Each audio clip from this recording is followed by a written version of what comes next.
entrepreneurship. Um, yeah, so Cable is a non-profit virtual community. It was founded 2018, and basically the major aim is towards to building students and young professionals in area of professional, careers, the academic empowerment, and also leadership skills and entrepreneurship. So we're just committed to raising young, talented individuals by strengthening and delivering our key value programs, which we believe is very, very important for building a very competent youth or leaders for the nation. So majorly, our vision cuts across Nigeria and all the continents from Africa. So we are not, we have diversity um, mindset. So it's all inclusive, regardless of where you are from and all that. So these are core values. We growth capacity. I mean, you can't be a cable member and then you are not growing. Integrity is also our core values, and volunteer. We volunteer a lot. We sacrifice our time. I mean, people put their time and effort in making sure that people have, free access to informations at when due. We also, generate capacity towards everyone who participates among cable. So yeah, we've been hosting a lot of programs. We had the annual cable exhibition. We have the human in technology courts. We also have the blockchain cryptocurrency technical research series, and we have the career and job empowerment masterclass. And we have the 2024, that will be our first median scholarship scheme to help pay for the GRE fees for students. I think this was mentioned yesterday. Majorly, many persons have very limited resources when it comes to paying the GRE fees, especially those from home here, and we want to, especially for engineering students also, and maybe STEM people, that it's quite mandatory, regardless of the fact that it's optional most times, but it's a very important document that helps you to tighten your application. So, but many persons have the aptitude, they have the aptitude reasoning, but they don't have the financial resources here. So we put together a scheme to help pay the GRE fees for students. And then we have the technical research team, which in fact, okay, when I go to the cable ambassador part, I will brief talk about some parts. Then this is the only remark which is taken by the cable ambassador, and hopefully that is also me. Yeah, so Uh, I was once I saw, I think that was around 2021. So I just saw a flyer about cable and they were holding a research series. And I knew that I'm going to apply for graduate school those period of time, 2021. So I needed some information about, research and all that. So even though I had some let's say background knowledge on that, but I knew that I'm supposed to join that session. So I joined, and it was a very, very major, important series that helped me gain part of the most of the information I used to making my first publication, which was a very useful resource in my graduate school application. So My old location. Sir? This is search out. can you all hear me? I think, yeah. Yes, we can. Yes, we can hear you. Okay. Yes, we can hear Yeah, you. so okay, so yeah, I was sitting down here and then I joined the technical series on research, and thanks to the founder of Cable for putting up that technical series, which is the person of Mr. Obasi Manuel. So I joined the technical series, and I used the information gathered during that series, and I put up my some publications, and it was really helpful. And then I put it as part of my graduate school applications, and yeah, it formed part of the huge success towards my graduate school story. So those of you joining here also today, I just wanted to just make sure you take something home, because it's going to, no matter what you gain here, it's going to be very, very, very pivotal um landmark towards your graduate school journey. Yeah, so we are in day two. We'll be covering the grant's keynote from our speaker, and then also the GRE session, which will be covered by Mr. Uh, yeah, I think I've forgotten his name. Amuso, yeah. Okay, so yeah, our speaker for today is Professor David, Professor David Bagley.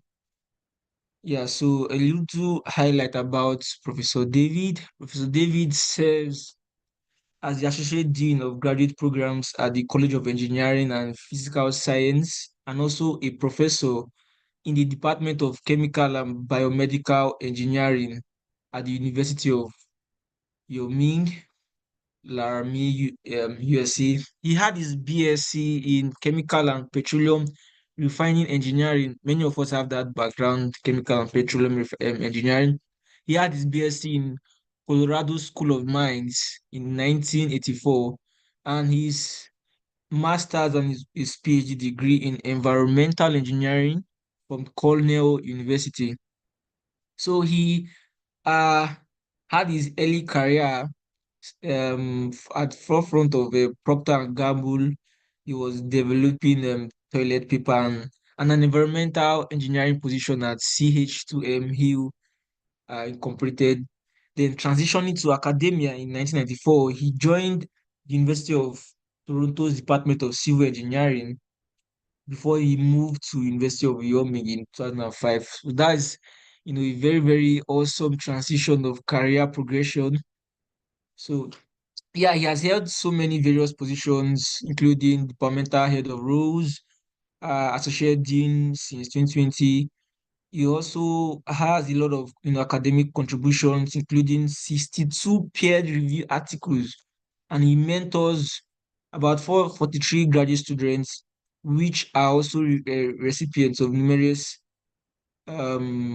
okay, he's also a recipient of numerous teaching awards, including the Harrison Prescott Eddy Medal for Sustainable Wastewater Treatment Research. So he's also recognized for his dedication to student success across multiple engineering disciplines, and also he acknowledges the unique challenges faced by international students advocating for their potential achievement, and which is why we are very, very privileged to have Professor David Bagley amongst us to give us his speech. So I want us to make welcome our grant's keynote speaker for today in person of Professor David Bagley, the Associate Dean and Professor of University of Wyoming. I mean, it's a very great privilege to have him in our midst, giving us necessary insight and information. So within few minutes, can you just chat, in the chat box, welcome our highly distinguished associate dean. It's a rare, rare privilege to have him in our presence. Thank you very much, sir. I think the floor is yours. Well, thank you very much for that kind introduction.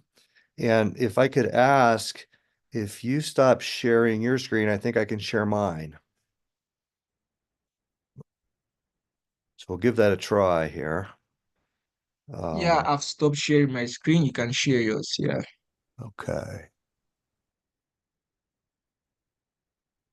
I wonder what's going on here. Go.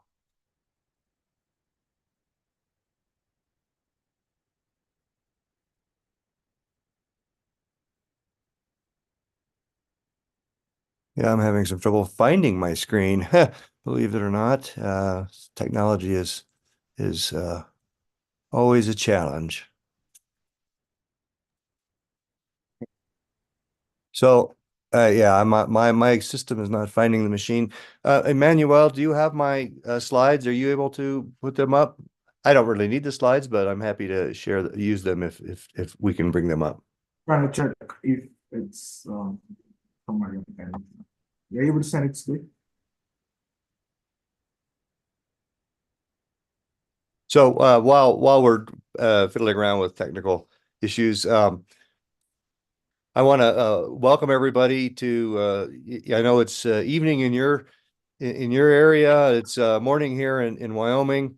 The time zones are always really fun. Interesting little tidbit. When I was at the University of Toronto, the building I was in was named after Sanford Fleming. Sanford Fleming was the person who first proposed introducing time zones around the world. And so interesting to have worked in a building that was named after him.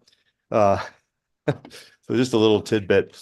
Yeah, I've not received the slides. Can you check if it was sent? They didn't make it to you? Yeah, I don't know. Oh, it's because I sent it to the wrong person. I'm sorry. Here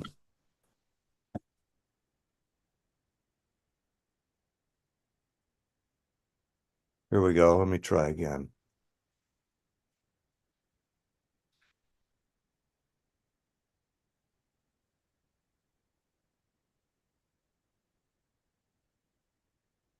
So as those are making their way, the one of the things that I was asked to chat about, and I saw your agenda there. It looks like a really exciting agenda, really lots of good information, and I encourage you, if you're interested in graduate school, to participate in all of all of these activities, because it'll be I think, very helpful as you make your way into your graduate program. So I'm going to try to give you some thoughts, perhaps a little more general, but they may also, well, I hope they're useful as you think about applying to universities in the United States, especially. Although I've taught in Canada, a lot of this would also be applicable to thinking about Canadian institutions, which are some fine institutions as well. If you're interested in European institutions, I can't help you there. It's a very different system than we have in the US. So as you think about what you should do to be successful, the first thing is to consider about 5 different items. One is graduate school for you? And we'll talk about that a little bit. What degree to pursue? There's a number of different degrees, and the ones for you could be different than for someone else. Finding a program, which can be a challenge because there's so many programs to choose from. Applying to a program, and then what might professors be looking for as they review your application and considering bringing you into their research group if you're doing that kind of program. Oh, outstanding. Thank you, Emmanuel. And if you could go ahead and scroll down to slide 5. And that's where I'm at right now. Since it's a great biography already, I don't need to talk about myself more. Next slide, please. Okay. Excellent. Thank you. So this is where we're at, strategies for success. And I want to go through each of these, and I will try to be quick. Some of you may know the professors only speak in 50-minute increments. I'll try to be a little bit quicker than that. Next slide, please. So if you are thinking of graduate school, one of the hello? Okay. If you're thinking of graduate school, the starting point is, are you passionate about something? All right, something that you would actually be willing to study. Now, I'm going to focus on engineering, especially in sciences, but that's what I do. Graduate school, of course, people can apply to graduate school in many other fields, but you need to be passionate about that. Do you want to learn more about it? Because that's the whole point, to some extent, is to learn more about something. You go to further your education. Do you want to be challenged? because graduate school is a notch up from undergraduate. Undergraduate school is demanding enough. But we're going to take it in a graduate program. We're going to take you to another level. And are you prepared to work hard? Because you're going to have to work hard to master these challenges. Now, if you're attending this session, you've already answered yes, I think, to all of these. And so you're ready to go. Next slide, please. So what degree to pursue? There's in engineering, especially in the sciences, there's really master's degree or a doctoral degree. And I've listed a couple different options here. In Master of Science, very common in the United States, but you can do a thesis version, or you can do a coursework only version, or sometimes you can do a project version. And sometimes you'll see programs called Masters of Engineering. Those can be very good programs depending what you're looking for. Of course, if you're not interested in engineering, there's all sorts of other types of master's degrees, and I'll let you look those up at your leisure. I don't know lots about those since I don't have any of those degrees. Then at the doctoral degree, of course, the PhD, surprisingly, Doctor of Philosophy is the degree that we typically see given to engineering and science. And I always find that somewhat funny because I don't know much about philosophy. My degree's in PhDs in environmental engineering, but it was a Doctor of Philosophy was the degree I earned. You do see at some U.S. institutions a Doctor of Engineering or a Doctor of Science that can be awarded, but most are PhDs. And of course, there's other types of doctoral degrees you could earn that are outside of engineering and science. The first EED is in education. A JD is in the US, Juris Doctorate, it's a lawyer. MD, medical doctor. I don't think that's the Latin version, but that's always what I think of it as, etc. Next slide, please.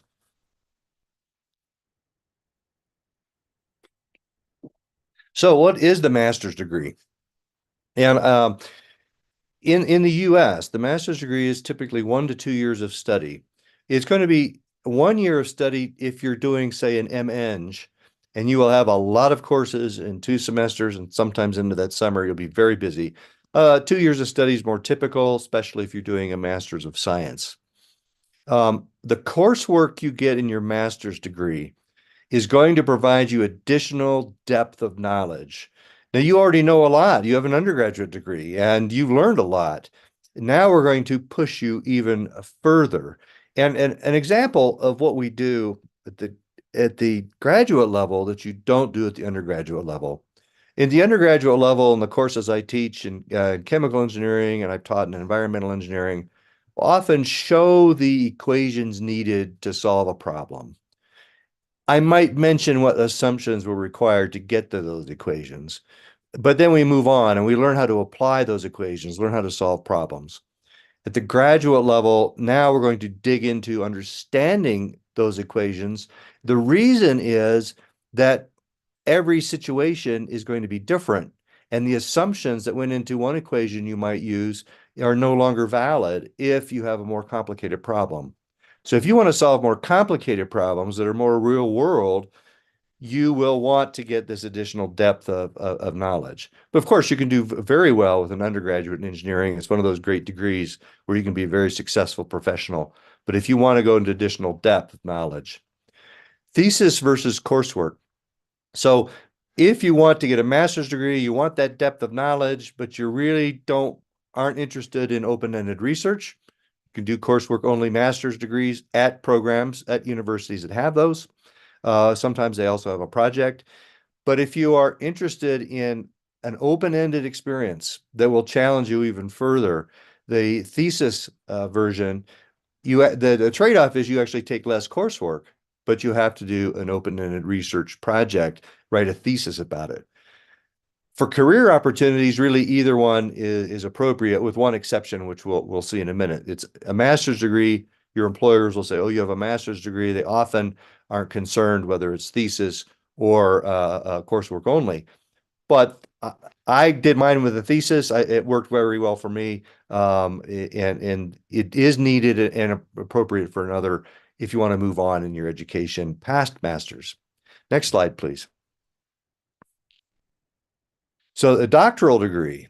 So I'm going to give you my recommendation. My recommendation is that you always earn a master's degree first. I'm a bit old-fashioned. You may talk with many other faculty that say, "Oh, jump right into your doctoral degree from your bachelor's." And some institutions allow that. University of Wyoming allows that. That's certainly a choice you may want to make. But let me tell you why I recommend the master's first.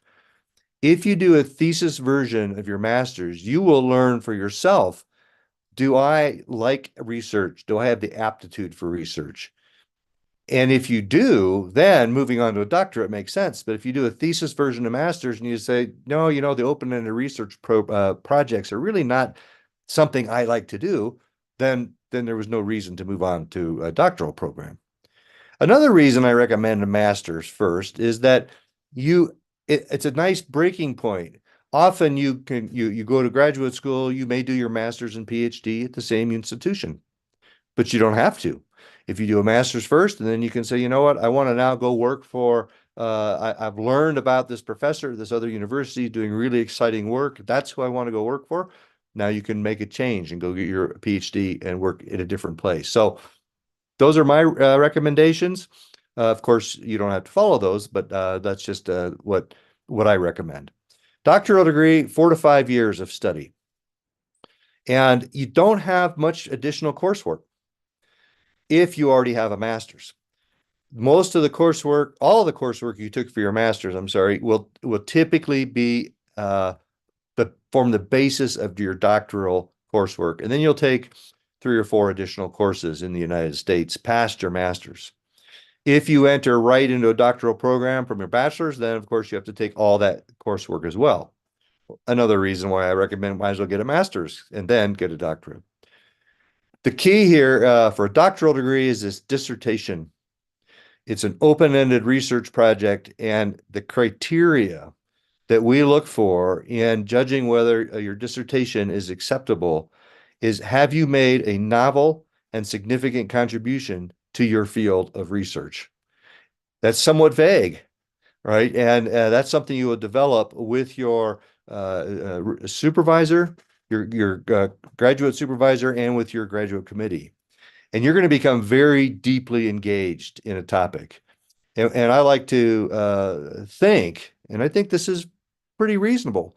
When I go to a defense of a student, and I'll often say to the student at their dissertation defense, at this point, you are one of the experts in the entire world on this topic.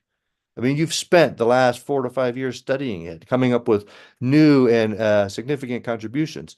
And so now we're going to ask you some questions about that so you can demonstrate that you really are right at the leading edge. And students, that's kind of, I think, a little intimidating perhaps if I say that to the student, but on the other hand, it's actually true. You are at that point in your career perhaps the expert in that particular area.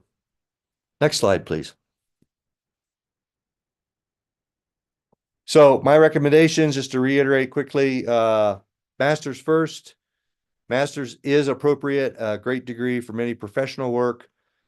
If you're interested, I get a lot of questions of this from domestic students. Well, I want to make more money.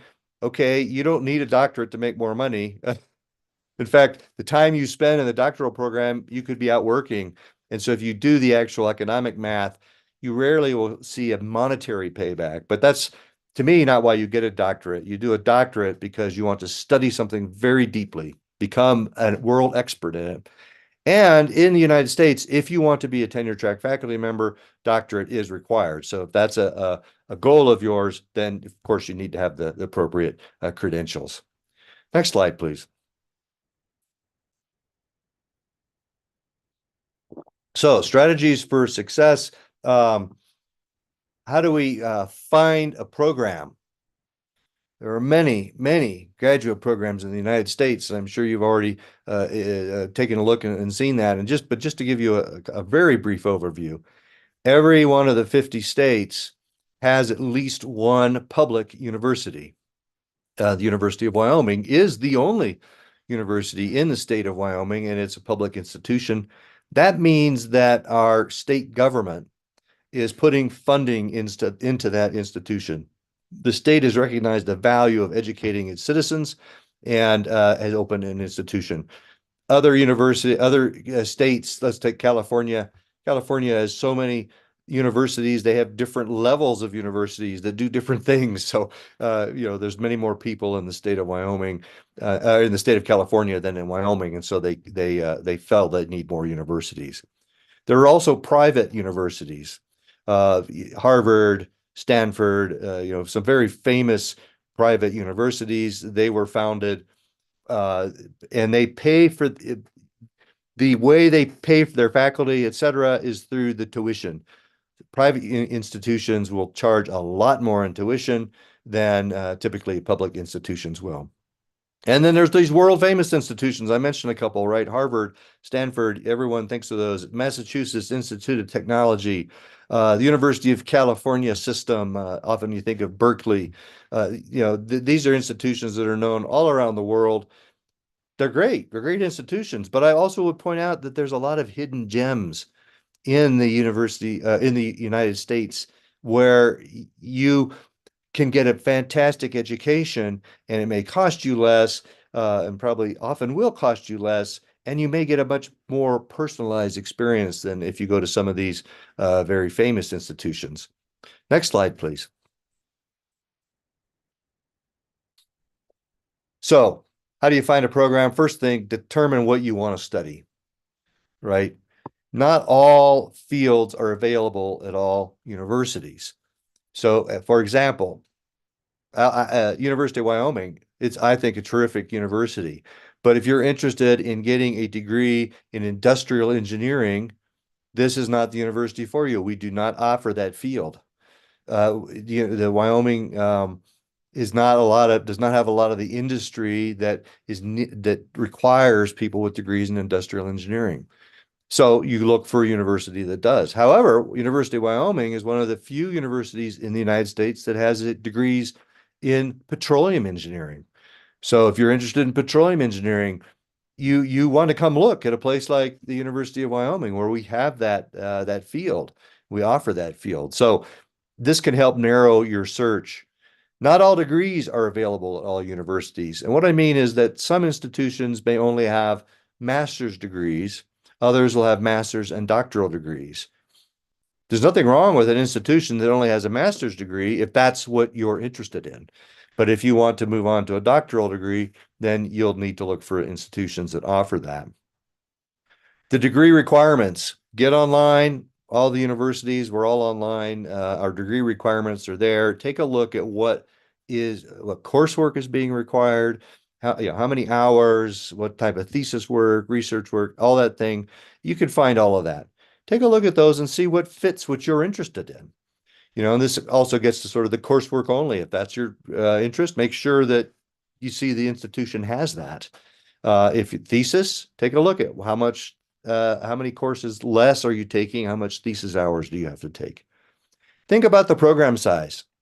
Number of faculty in your program, number of students, large versus small. And I'm saying this to think about it from what you are looking for. There are advantages and disadvantages to large programs versus small programs. You can find an institution that may have only really one or two faculty in your field of interest, but they're the best faculty in the world. That's better than going to a program that has lots and lots of faculty, but none of them are the best. Oh, I got a nice chat here. Can we ask questions? Emmanuel, the short answer is yes, but if you want to ask questions now or you want to wait till the end, that's up to you. Let me know. We'll take questions at the end of the session, but they All can right. type that question. Great, thank you. So yeah, please keep your questions, and I will be happy to try to answer those as we get to the end. Next slide, please.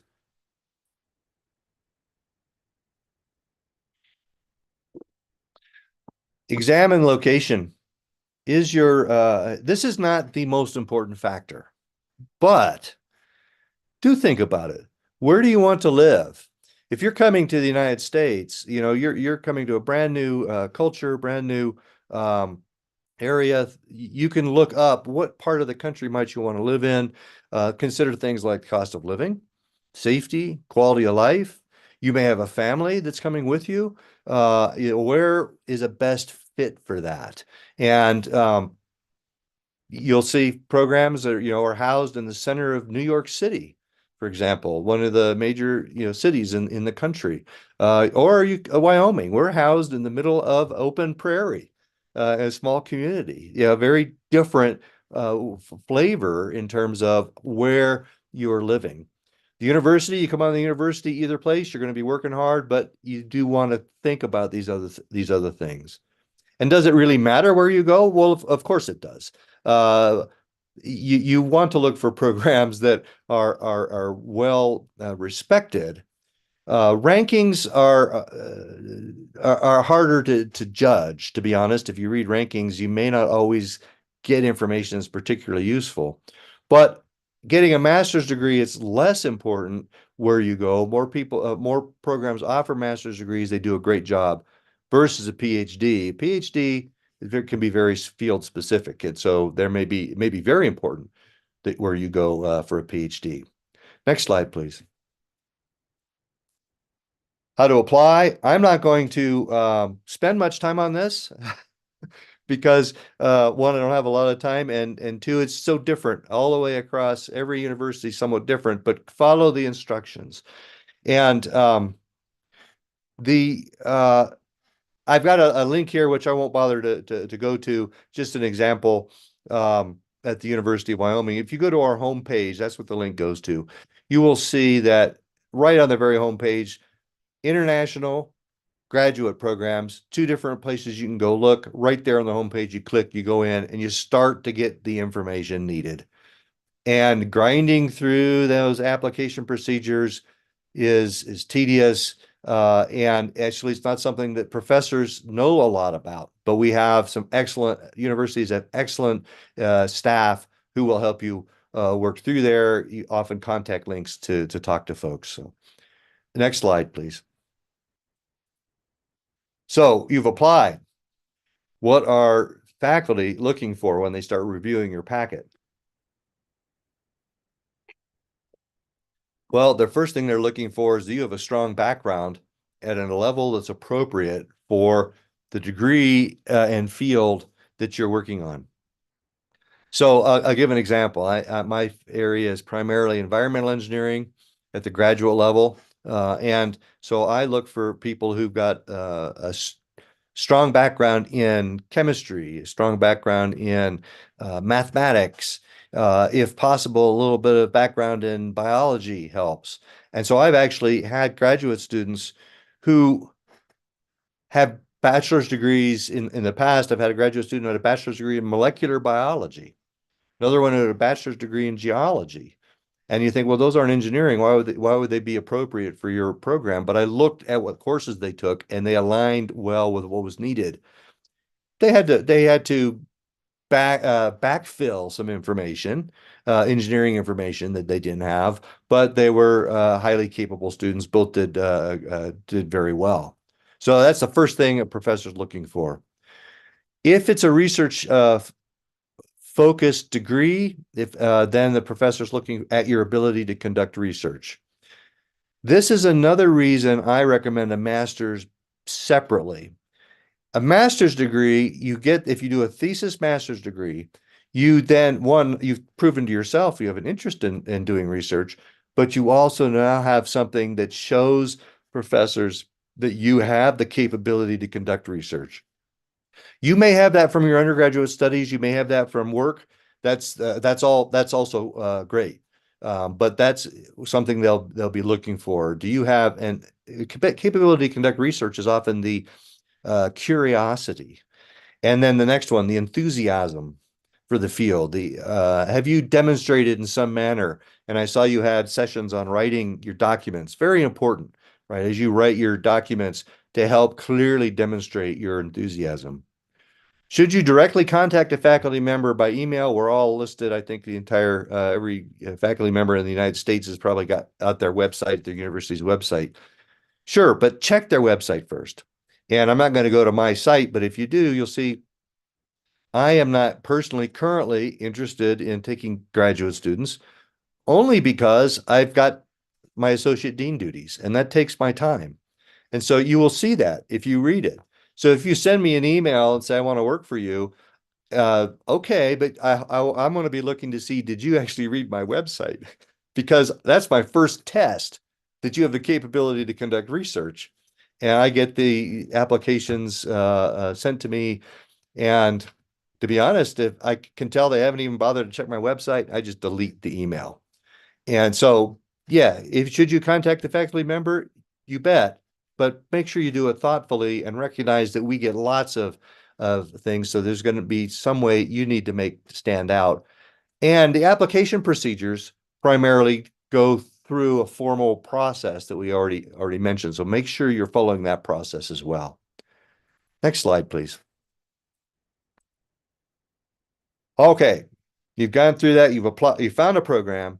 You've applied, and now you're on campus. You got to come to the university and you want to get started. And I want to just briefly go through these items: getting started, paperwork, graduate assistantships, what to expect academically, working with your supervisor, and what if things go sideways, by which I mean they go wrong. Next slide, please. When you get on campus, introduce yourself to your department's administrative person. It'll be the person in the department office.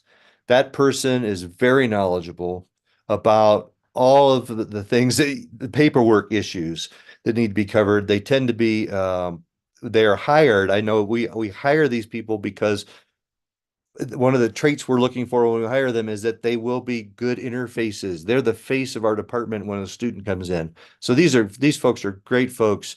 Make sure to introduce yourself to them. I think you'll find they're friendly. They're very useful. Meet your supervisor. Set up a time and meet your supervisor. Make sure you've got your courses confirmed for the semester. I'm embarrassed to admit this, but when I was at Toronto, an international student, a fellow from Jamaica, came into my office the first day of classes and said, yeah, following this advice, and I hadn't even told it to him. This was years ago, and he came to meet me, and I'm really glad he did, because at that point I had 11 different students, and I had forgotten that he was one of my students. It was so embarrassing. So yeah, that I haven't made that mistake since then, but it was great. I'm really glad he came and turned out to be a great student. Loved working with him. Attend as many introductory events as you can. When you come to a university, there's going to be a lot of meet and greet events, and you might think, oh, I'm not really interested. I highly recommend attending those. That you're going to get a chance to meet other graduate students, domestic students, international students, all sorts of students, and from all across a campus. And these folks are going through the same thing you are. They're new. They've come to do graduate studies, and they may be in completely different fields, but that's okay. It's a great chance to really get yourself engaged in the campus community and ask questions. And I know I can tell you're already ready to do that, because I know we have some questions waiting. Next slide, please. Teaching assistantships, graduate teaching assistantships. That's one way to, I'll talk about briefly, to have your program funded. Make sure you meet your instructor and learn what your duties are, and then attend class. Not an issue, I'm sure. Never really an issue for graduate students, much more of a concern for undergraduates who sometimes don't appreciate the value of attending class. Even if your instructor is boring, you tend to class because they know something that's going to be useful to you. Next slide. This slide is just paperwork and resources. I'm not going to go through it except to highlight the star. Your department admin is a great place to start when you have questions about paperwork. Next slide, please. Preparing a committee. I am going to talk briefly about this. Most U.S. institutions require you to have a committee for your graduate, to oversee your graduate work, even at the master's level. So this is a responsibility of the student to form the committee. Your committee chair is your supervisor, right? And then at Wyoming, I have some particular points here which are relevant if you come to Wyoming, which I hope you do. But other programs, it's very similar. These are the people who will be responsible for overseeing your defense if you're a doctoral student or even a master's student with a thesis. So you want to be thoughtful about choosing them that they'll provide value to you and that they have an understanding and interest in what you're doing. Next slide. Program of study is something that is, this is a little different. Undergraduate programs are very spelled out everywhere, all around the world, often for accreditation reasons. You show up as an undergraduate and you're told take class A, B, C, D, E, and you need to take this whole series of classes. Graduate programs, especially in the US, are more open-ended. And you'll see this when you check all the requirements for your program, but many will say, well, okay, take these 4 required courses and then take 4 more courses. And they don't tell you what courses to take.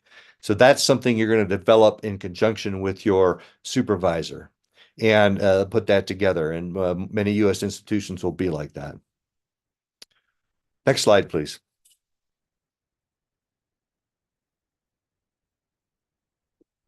There's other paperwork involved. I don't need to go into this paperwork any further. So next slide, please. Okay. If you are fortunate, you can attend graduate school on a graduate assistantship. And that can be very nice. These tend to be, let me describe them. So the graduate teaching assistantship is you will work up to 20 hours a week assisting and teaching a class. That 20 hours a week is actually a U.S. federal requirement. So that's applicable to University of Wyoming. It's applicable to any institution you may go to. And it's also a limitation for individuals who are in the country on visas as international students would be. There is limitations on how many hours you can work, and it's 20. These are not research related. Graduate teaching assistantship, you're going to go assist in teaching.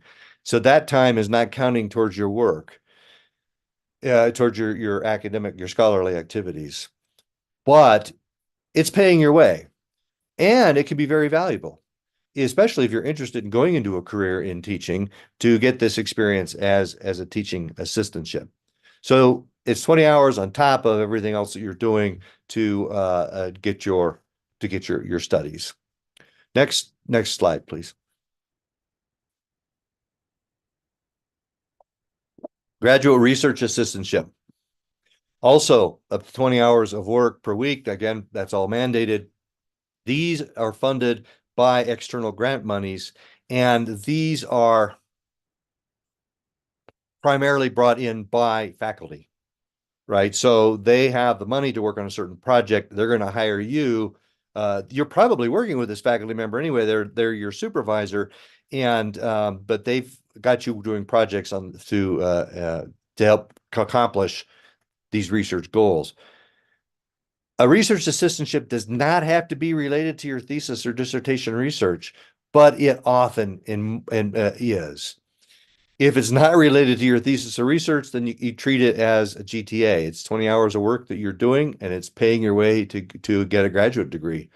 If it's related to your thesis or research, that's great, but you will likely need to do more than 20 hours worth of work a week to accomplish your own research goals, right? But those would be considered a scholarly activity.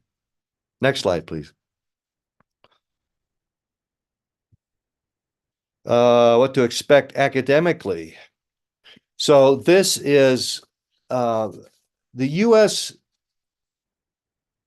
Graduate experience may be more open-ended than you may find comfortable initially. And it often depends on what your undergraduate program was like. Some undergraduate programs are very much do what you're told, do what the professor says. The U.S. graduate experience is intended specifically to force students to take initiative, to take ownership of their learning, to defend their decisions that they make, to become leaders in research area. And so that open-endedness can be a little uncomfortable if you're not used to it, It's even uncomfortable if you're used to it, because it's, again, it's part of that challenge. The Socratic methods that I'm talking about here is question answer. So, for example, when I meet with my graduate student, I currently have a doctoral student. She's writing her dissertation right now, but she'll come into the office, meet with her. She's also an international student, and she'll ask me a question. And I turn around and ask her a question right back. Well, what do you think the answer to that question is? And that's what I mean by Socratic method. As the old Greek philosopher Socrates, was the way he used to discuss philosophy with his students way back, 300, 400 BC, was in that method, to challenge. And that can be uncomfortable if you're not accustomed to it. But as you get used to it, it's proven over the years to be a very powerful way for students to learn. Next slide. Listen to your supervisor. When you work with your supervisor, request clarification. Do not be afraid to request clarification, and something I call supervisor management. Your academic supervisor is a very busy person, so you have to learn how to help them help you, which means you have to learn a bit about what do they respond best to, and how can you provide them the information they will need, so that when you come and say, I need assistance with this, they're in a good position to help you with that. So learn how to maximize your benefit working with your supervisor. And this can be difficult. It's actually something you want to do in the workplace as well. That's where I first learned it, actually, was in the workplace. But I found it can be very useful as a student. And I appreciate it as a supervisor, because if a student knows what I respond best to, then we're going to have a much more productive interaction. Next slide, please. All right, what if things go sideways? It's rare, but it happens. Work your way up step by step. And as associate dean of the graduate school, you see I'm in the fourth step there. I do get to interact with students who are having a challenge. And it's my job to help resolve that challenge. Hopefully I've been able to do that in the cases when these have arisen. But one of the things that I will, if a student comes to me, one of the first things I'll do is actually kind of go through, have you talked with your supervisor about this issue? Have you talked with the graduate coordinator of your department? Have you talked with your department head? Sometimes it's intimidating to talk to those people, so maybe a student hasn't.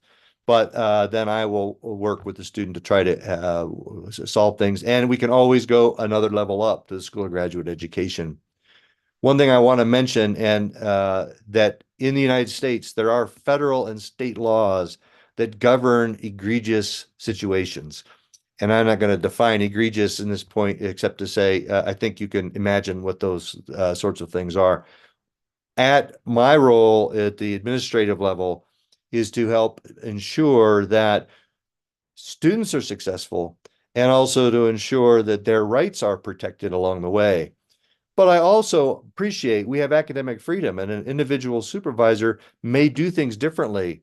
If they're not violating state or federal laws, then it may be best to find another supervisor. If they're violating state or federal laws, it's my job to help make sure that we take care of that as well. So there are recourse if things go sideways, but almost always it's best to start with your supervisor if there's an issue, and go from there.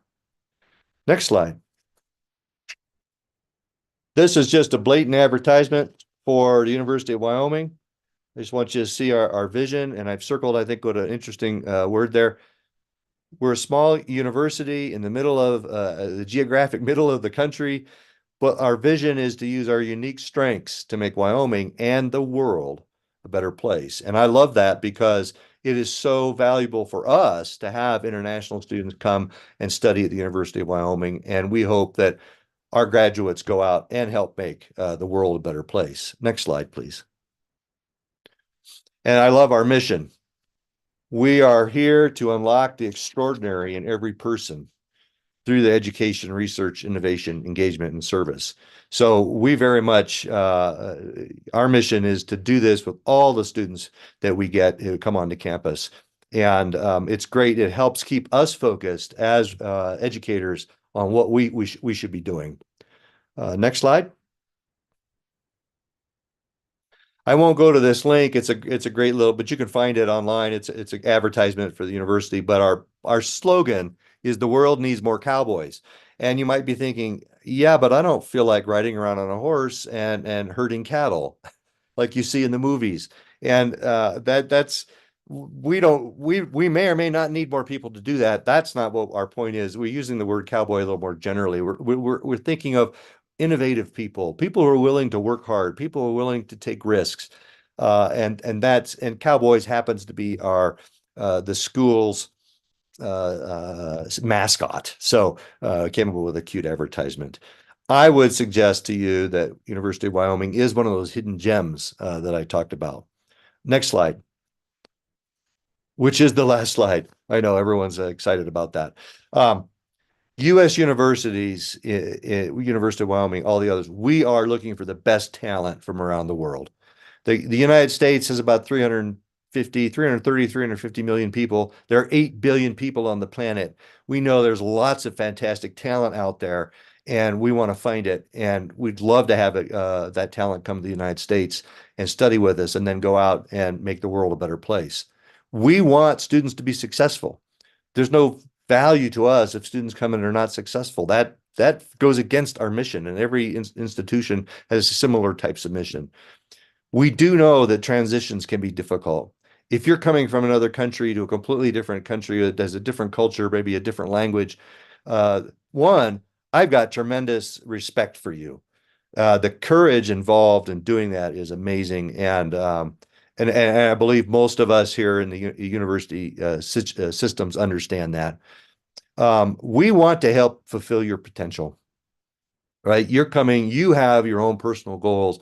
We're just one part of helping you achieve those goals, but we want to make sure that you're best prepared to achieve those goals you have. We will challenge you. Okay, I guarantee it. Graduate school is intended to be a challenge because you're learning more and getting prepared to do more advanced things than you may be able to do now.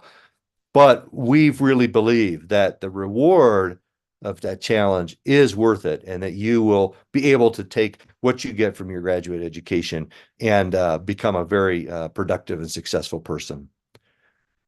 That's my end of my formal talk.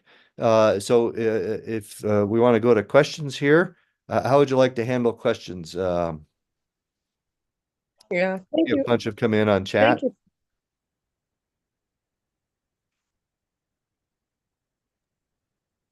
Yeah, thank you so much, Prof. David Begley, for this insightful session. We're so happy to have you on behalf of Cable, and we're so happy to have you here. So thank you so much. So there are some questions here, so I'll roll them out. I don't know if you can hear me, sir. I can hear you great. That'd be great. So you're going to go bring the questions forward. That's terrific. Thank you. All right. Thank you. The first question here says, besides fall, what are the chances for an applicant to secure fully funded admission in other admission window? Yeah, so that's a great question. The academic, we typically think of the academic year as running from fall through spring, but universities and the University of Wyoming as well accepted missions typically at any time, and students can start in the spring, and they could get complete support. But it's important to see what the department and the program that you're interested in says, and they will be pretty clear in their guidance. If you go on site and they say, we only want admissions to start in the fall, then that's what they're going to do. But other institutions such as UW, we welcome applicants throughout the year. Of course, you've started at different times. So I'd say it's very doable.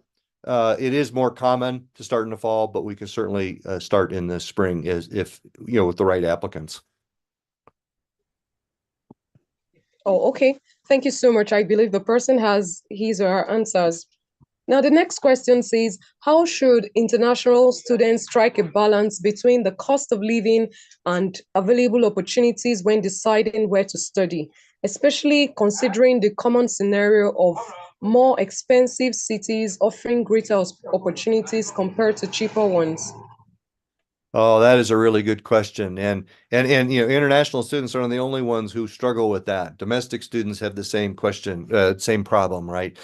Um, you see a program. I'll just take an example. Columbia University, you know, very famous, renowned university, private institution, sits right in the middle of New York City. Very expensive place to live. Um, the the thing to do in that case is to look very carefully at the institutions.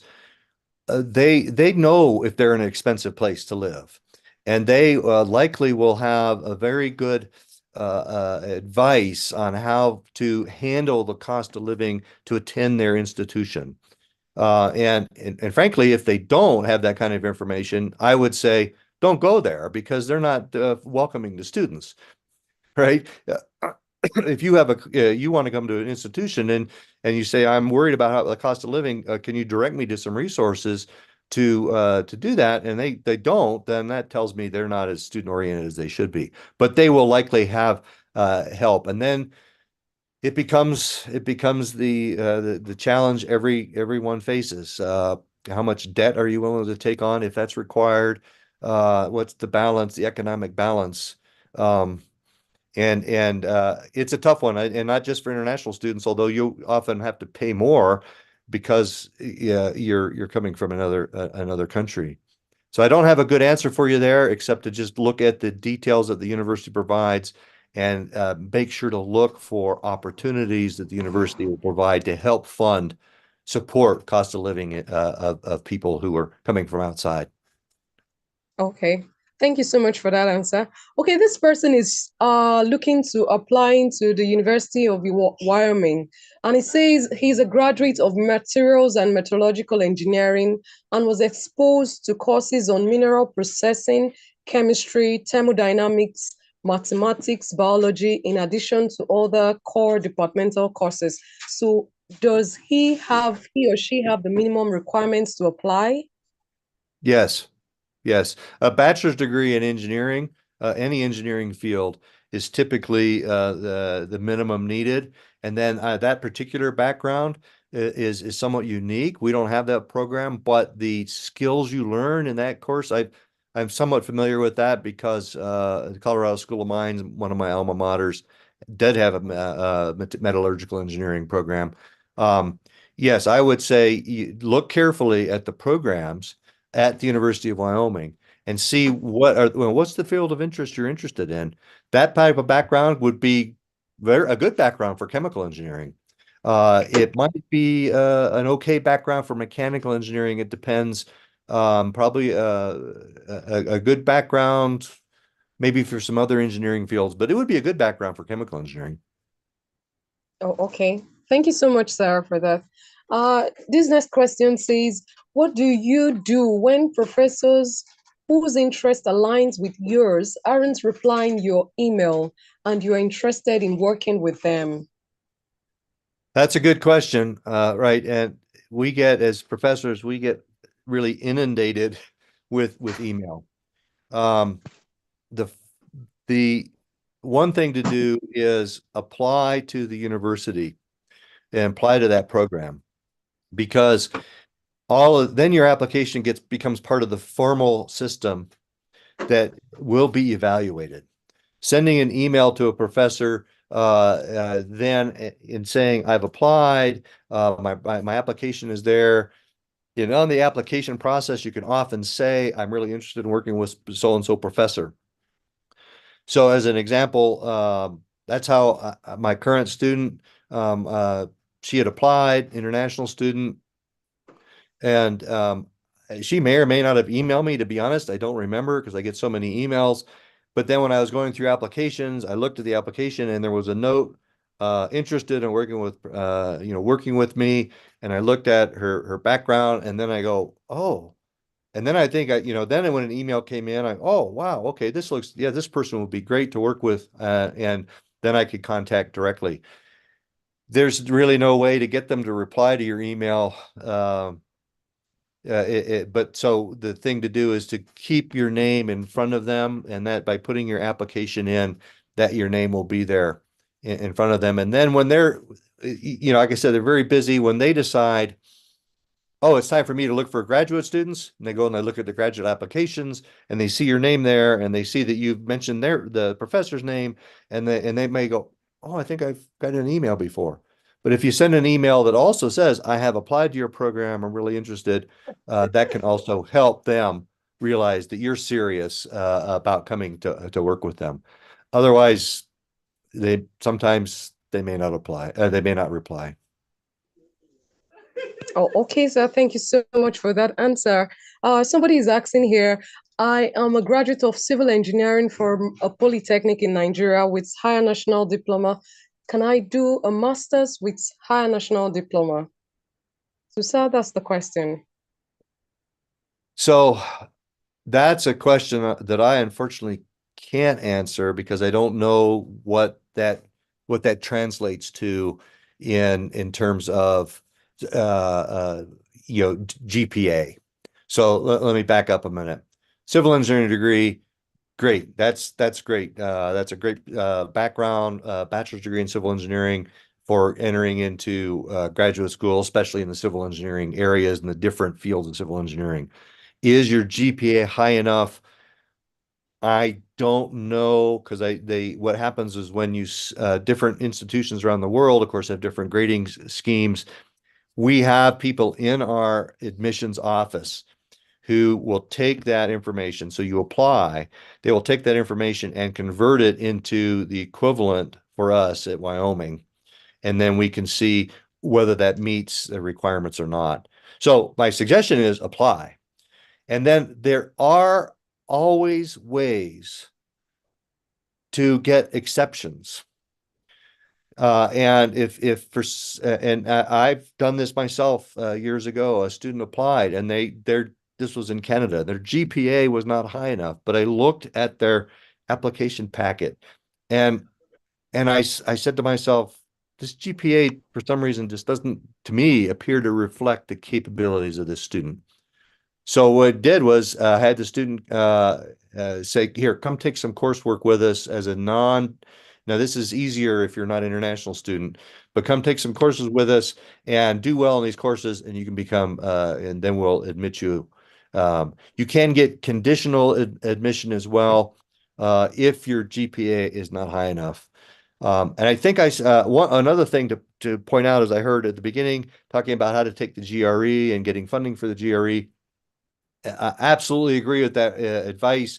Take the GRE, even if it's an optional requirement for your program, because that provides the admissions people more information about you and say, wow, this GRE is really solid. The grade point average, maybe not what we're looking for, but that can lead to the opportunity to try to get you admitted. So always apply, but those sorts of decisions will then be managed through the admission process.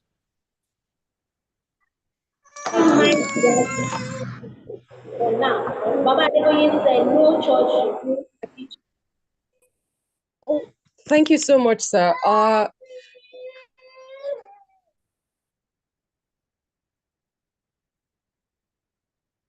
So are folks still out there? There's all sorts of questions coming in. On Yeah, I chat. think we have another question. I think Muna, she's muted. So let me just quickly take one or two more questions. So someone asked said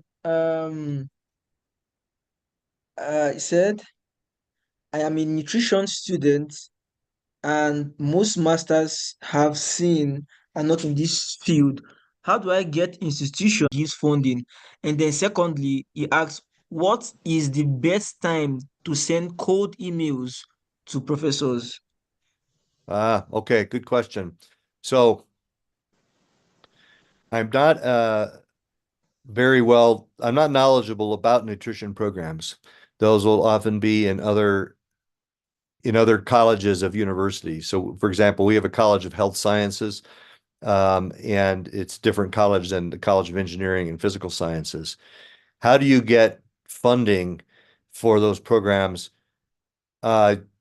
You'll have to scour their websites to see if they give funding for that or not. The other thing to consider is see if you can find general funding that may not be specific to that program, but there may be other opportunities to get funding in terms of fellowships or other things that may not come directly from the programs. So that's a great question, a difficult one that I don't have a full answer for. The best time to send an email to someone, I think the best time to send it is after you've applied, because that way you can tell them, I've applied, I'm really interested in your program, and I've gone ahead and taken the effort to put an application together, which we all know is it takes effort, and then explain that would be the time, to me, the best time to send it. So I wanted to suggest, because I know you have a tight schedule, if these questions that are in the chat, and there's a lot of great questions, I see them in here, and I know we don't have time to answer them all this way, but if someone would collect those and send them to me, then I will try to answer them, and I'll send a response to, and then those questions can be then sent out to the whole group subsequently. I'm happy to do that and try to answer these questions. Does that work for everybody? Yeah, thank you so much, Professor Bagley. We're gonna take the questions. We already had a plan for that, to just take the questions and create like a survey where they can ask the questions, and some questions like that we'll send it across to you. And of course, we're more than happy to have you answer them. Great. Anything else then? I think I've gone over my time, for which I apologize. Thank you so much for Yep. the question. We really do appreciate your presence here with us today. Absolutely great session, and from all of us in Cable. Of course, I don't think you're going to stay till the end, where we usually take like our official appreciation notes. But yeah, we want to say thank you so much for the session. It's very much beneficial to everyone here. Of course, we're going to collect the questions, like I've said. Any other questions that have not been answered today, I'm going to find time next week to send it across to you, and we're more than happy to have you reply those questions. Once again, Great. from every one of us in Cable virtual community, we really appreciate your presence here with us today. Well, it's been a pleasure, and thank you so much. And I hope to see many of you at the University of Wyoming. Again, a little advertisement. All right, thank Bye. you. All right. Yeah, thank you so much. Yeah, thank you so Yeah. much. Really All right. Thank you appreciate. so much. Thank you, Prof. David. It's been a pleasure to have you around. Hello, everyone. Can we hear me? Yes, we can hear you. We can go. Yeah, we can hear you. Yeah, I think Oh, right okay. about now we'll be moving over to the icebreaker session. So please just tighten your seatbelts. We want to know how many persons were engaged in the sessions, and then we have gift prizes, and we have prizes for those people that we participate in this session now. A lot of cash prize, and then any kind of prize that you can think of anyways. So if you are in this section, I'm going to post the link to Can you say the trivia questions, the link to the where the trivia questions will be posted. So kindly check the chat box. I'll be posting it right away. You can either scan the barcode, or you click the link so that you can be able to join the trivia quiz sections. And please know that we have stuff, a lot of prizes that will be won for those who participated. Thank you. So I'm Mega? sending it. So this is the link, and this is the barcode. You can scan to join. um I don't think we can see your screen. So, Share your screen. We can't see your screen. okay, let me share my screen. Yeah, we posted it on the chat box.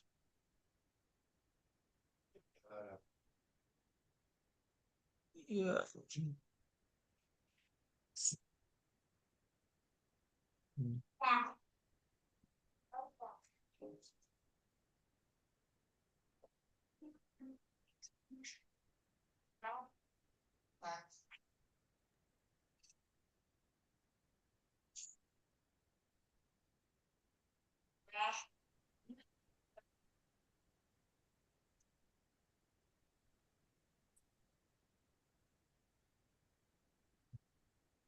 So yeah, we can start joining.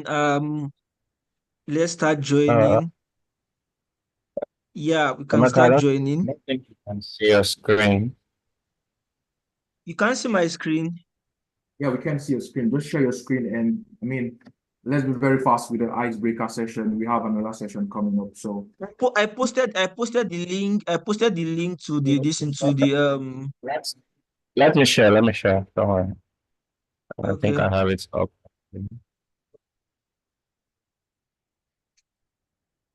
Okay, please confirm you can see my screen. Yeah, I think we can see your screen. Okay. So we have about 40 participants and we will get started right away. We hope you can join us. So at any time you can always go to slido.com and input the code or scan the barcode on the screen. So to get started, Daniel, I think I can't see your screen. It's a little bit taking time. I don't know if it's from my own end. Can anyone see your screen? I can't see the screen. I can't see anybody. Yeah, we can see your screen now. It's up and running. Thank you. okay, thank you. Okay, so our first question, which of these are important documents for graduate school application? Sorry.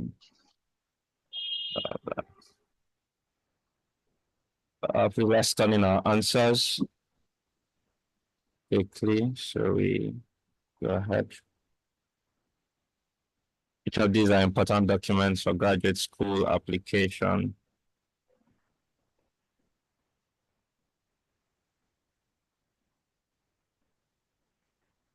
Okay, the answer is all of the above. Our next question, what's the full meaning of TOEFL? I think our next session talks about one of the standardized tests. So yesterday we spoke about standardized tests. Okay, test of English as a foreign language is the correct answer. Which month of the year does spring semesters begin? I think someone, Professor Bagley spoke about this earlier. So let's see what our answers look like. Okay, so spring begins in January of the new year. So for our next session, we're going to be talking more about GRE. So the GRE is a total of how many scores? What's the highest score you can get for the GRE? Okay, so the correct answer is 340. Yeah. What is the slogan of Apple Incorporated? So this was wildcard question, something that we use a lot of Apple devices. So how many of us know the slogan? Okay, that's quite impressive. So think different. Who is the founder of Cable?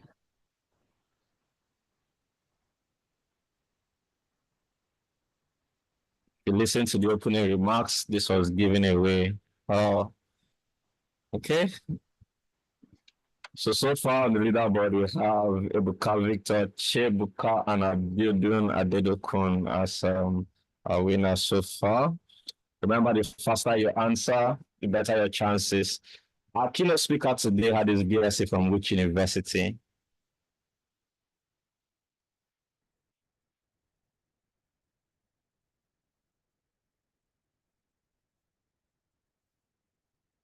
I see a lot of us got carried away. So he had his BSc from Colorado. Okay, another wildcard question. What was the first university in the United States to award a degree?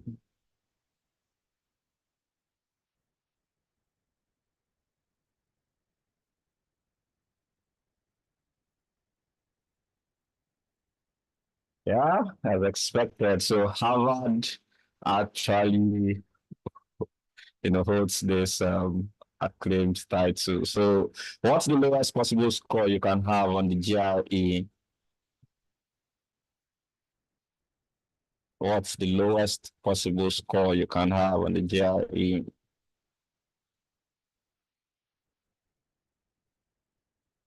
Fortunately, the correct answer is 260. So once you sit for the GRE, you're entitled to 260.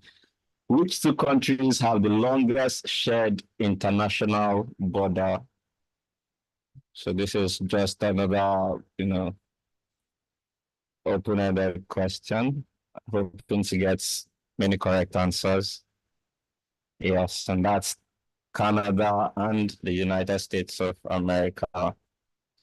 And the results of icebreakers are in. So we have Chebuka coming from, I think, down to number one, and then Ibuka drop instead. So please, Chebuka, Idika, and Ibuka Victor. So just the first three persons. Kindly drop your emails on the chat box, and then the cable ambassador would get in touch with you. Congratulations once again, and over to you, Muna and Emeka.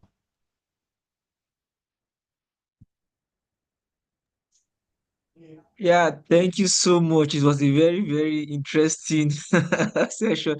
I think many persons got carried away with the University of Yoming, thinking that Professor David had his BSc from Yoming because he was talking about University of Yoming.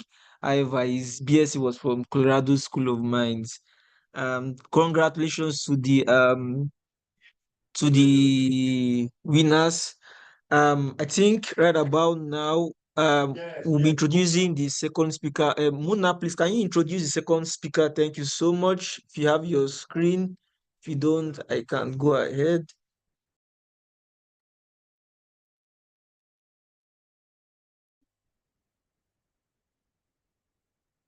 Yeah, just share your screen, so they can see your screen, please.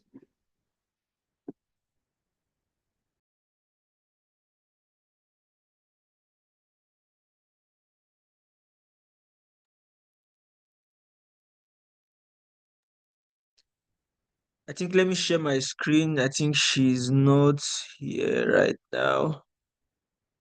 Okay. Yeah. Mm, yeah.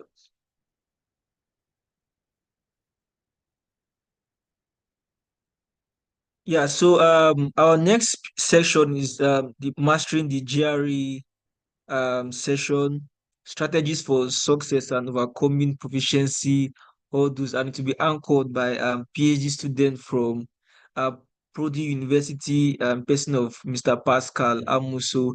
And please kindly also stick to, we may have, you never can tell if we will have a trivia question at the end. Yeah, so please, then this session will be all about the mastering the GRE. The GRE is a very, very tricky part. And the truth is, many persons struggle. Many persons have written the GRE 2 times, 3 times. Last, as of 2021, if you've written the GRE, you would have paid like about 80,000, 100,000, 80,000 or so. But now it's going to almost 300,000 as a Nigerian student. So just imagine if you want to write the GRE twice, and that's almost more than 500,000 already. So it means you need to be very careful to not want to write the GRE twice. You want to just get it at the first instant or at the first sitting. So we'll have Mr. Pascal and take us on this session. Yeah, he's a third year computer engineering PhD student at the University of Purdue University, studying software security and developing very novel defenses against the exploitation of various classes of software security bugs. He has conducted research with Google, Rolls-Royce, Boeing, John Deere, and published many outstanding results at top software engineering research conferences. He holds a first class in electrical and electronic engineering from one and only Futo. Futo is always an amazing school, anyways. And he graduated at the top of his class.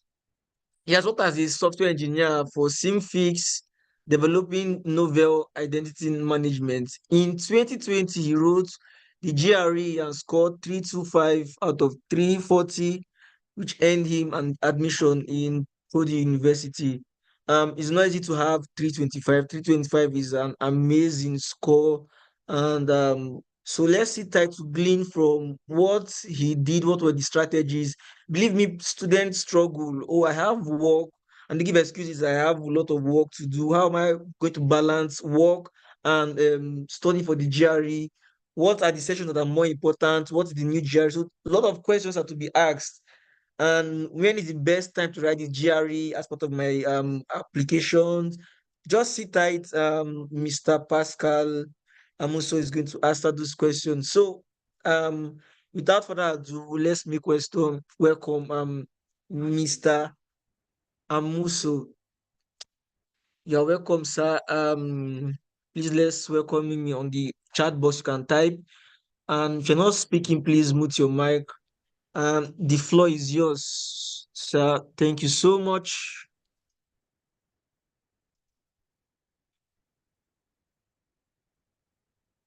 Wow, can you hear me? Yes, we can hear you. Welcome. Yeah. Hi everyone. How are you guys doing? Well, fine, Yeah. I realize everybody is muted, so yeah.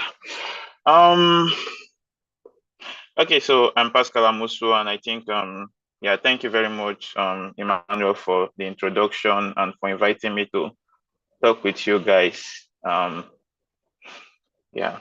So before I start, I want to just ask a very quick question, and there are 80 something persons in this call, and hopefully I get 3 responses very fast. What do you expect to take out of this call? What's the one thing that you think you would hear today that would be of value to you? Just yeah, put your answer in the chat. We are about to talk about the GRE, and I just want to understand what you would expect from this call. Licencio Kono said speed and accuracy to ace the GRE. Chukwemeka Kalu said how to get a GRE of 330 over 340. Honestly, I mean, if I could get a 330 over 340, maybe I would have gotten it, but I don't know. How to prepare well for the GRE exam. How to hit 168 in the quant section. Did I hit 168? Well, I'll check. Yeah, GRE success tips, how and what to study to have a very high score by the time I take my GRE, proven model to ace the GRE, and explicit stated directives for securing a scholarship overseas. That's probably a little bit out of scope. Getting 340 over 340, I mean, if I can't get it, I would write the GRE, I guess. I want to have an oversight of the GRE and preparation plan, effective strategies to ace the GRE, blah, blah. Thank you very much. Very interesting sets of expectations and comments. Okay, so if we want to make this call a very short one, I'll tell you what we'll do. We'll all open up our laptops, we'll all browse, and we'll all ask we'll just type on Google how to prepare very well for the GRE exam. And I'm pretty sure you are going to see 10 times more stuff that I'm ever going to tell you through this talk. Yeah, I mean, you can try it, right? Yeah, just Google effective strategies to ace the GRE, or Google, I want to have an oversight of the GRE. Just Google any of these things, and I assure you, irrespective of whatever I tell you, you are going to get 1,000,000 times more results online. I mean, you can even probably ask ChatGPT. I hear everybody now asks it to do everything for them. On the other hand, for this session, I'm sorry to disappoint you guys, but I will try not to answer any of these things that you are going to find online. That's because I can't really, I can't compare myself with the internet. On the other hand, I'll try my best to discuss more from my experiences, right? Preparing and writing the GRE. It's going to be a lot personal. I'm going to talk about specific things I did, specific things I did not do, and specific things I wish I did.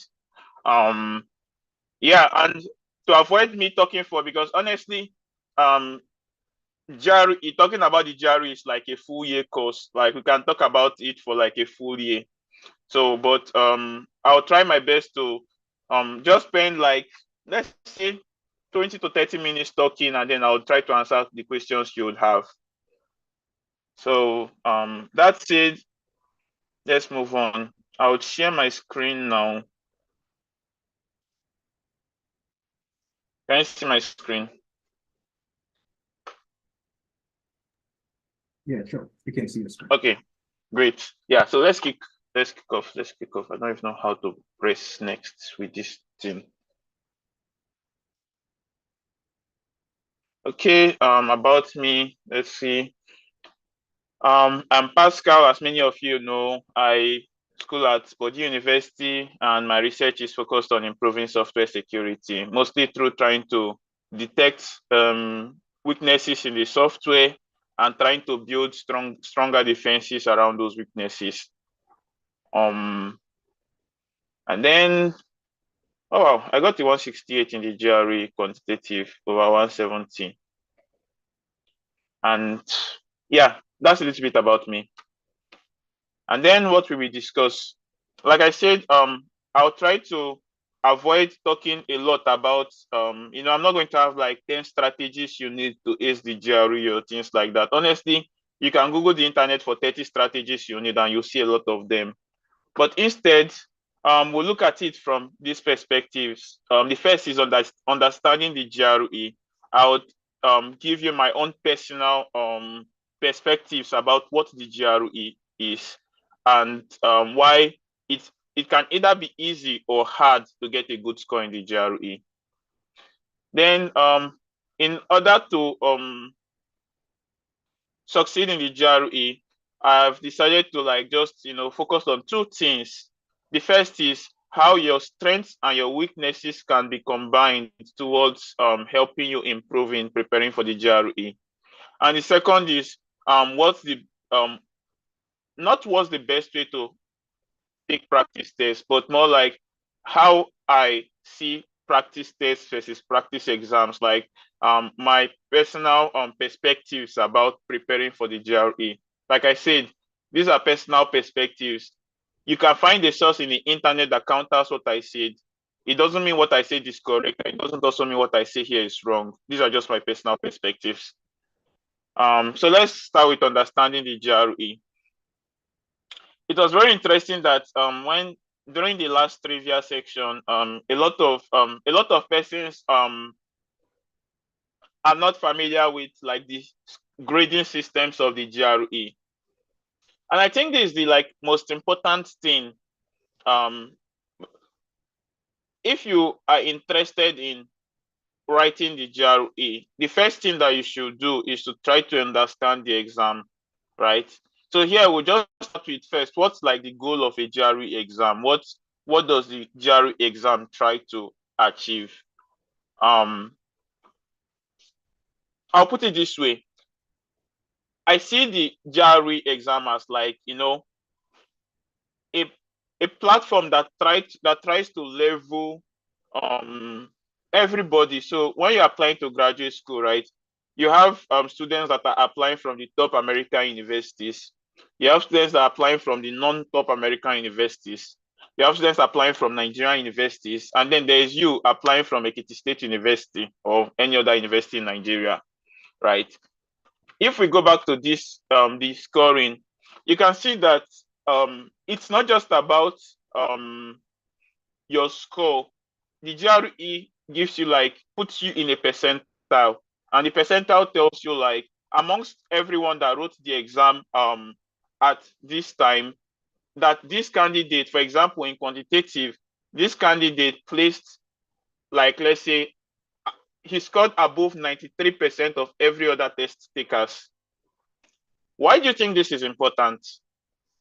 This is important because then, let's say, for example, I send an email to my advisor, like to a potential advisor, to a professor. Hi, I'm Pascal Amusu. I want to work with you. And then I'm like, I'm very smart. I graduated with a first class. The first thing I'll use to shock you is that a professor in an American university does not know what a first class is. He does not appreciate the amount of work required to earn a first class. I mean, in fact, even in Nigeria, people always argue that it's easier getting a first class from Covenant University compared to getting one from Obafemi Awolowo University. I don't know if it's true or if it's false, but the point is, every school has like, differences in how they grade, differences in is it a school that is easy to scale through. For example, people always qualify for the university where I am as a school that's very easy to enter, very hard to scale through, in the sense that for undergraduates, the acceptance rate is very high, not compared to, let's say, the other Ivies, but then the school is very rigorous, right? So every school has their different, uniqueness, intricacies and stuff. The GRE is like a leveler. It brings all of us down to the same level. That way, when I send an email to a professor and then I tell him that, hey, I finished with a first class, CGPA of XYZ, top of my class. I mean, he does not even know how smart my class is or how dumb my class is, right? But then he goes and looks at the GRE score and then he sees what? 168 in quant, scoring above 93% of other people who took the exam at the same time. I mean, obviously, like, if you imagine, right, it already just tells you that this candidate is good, right? He's good. That's the benefit of writing. Like, a lot of persons ask this question: should I write the GRE? Most schools are waiving the GRE. Sure, today it's easier. I don't need to write the GRE. I have friends that graduated last year. One of them just got into University of Michigan, and that one got into Northeastern University. These are top universities in the United States. None of them wrote the GRE. So you don't need to write the GRE. The GRE is just, one component of your, like, just imagine your application process as a package, like, comprising multiple components. The GRE is just one of those components. So it's not like compulsory. You don't need to write it to get into the top schools, especially if you have very amazing undergraduate results. But if you really want to if you really want to show how competitive you are, and I would also add the caveat, and you have the money to afford the GRE, I would always recommend 100% that you prepare, practice, and write. Not just say write the GRE, because you don't want to just go and write the GRE and then get a 300 over 340, and guess what? You've also placed yourself in the global scale, right? So all this I'm just saying is I'm just trying to show you that the GRE, the goal of the GRE is to serve as, like, a leveler for all of us. So that's the first thing.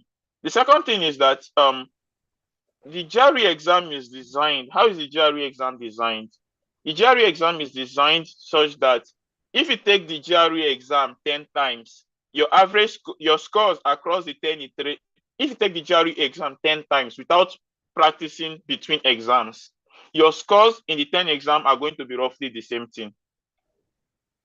So technically, if you write the GRE exam today and get a 300, if there was no external factor that made you get a 300, if you write the exam tomorrow without practicing between today and tomorrow, you're also going to get a 300.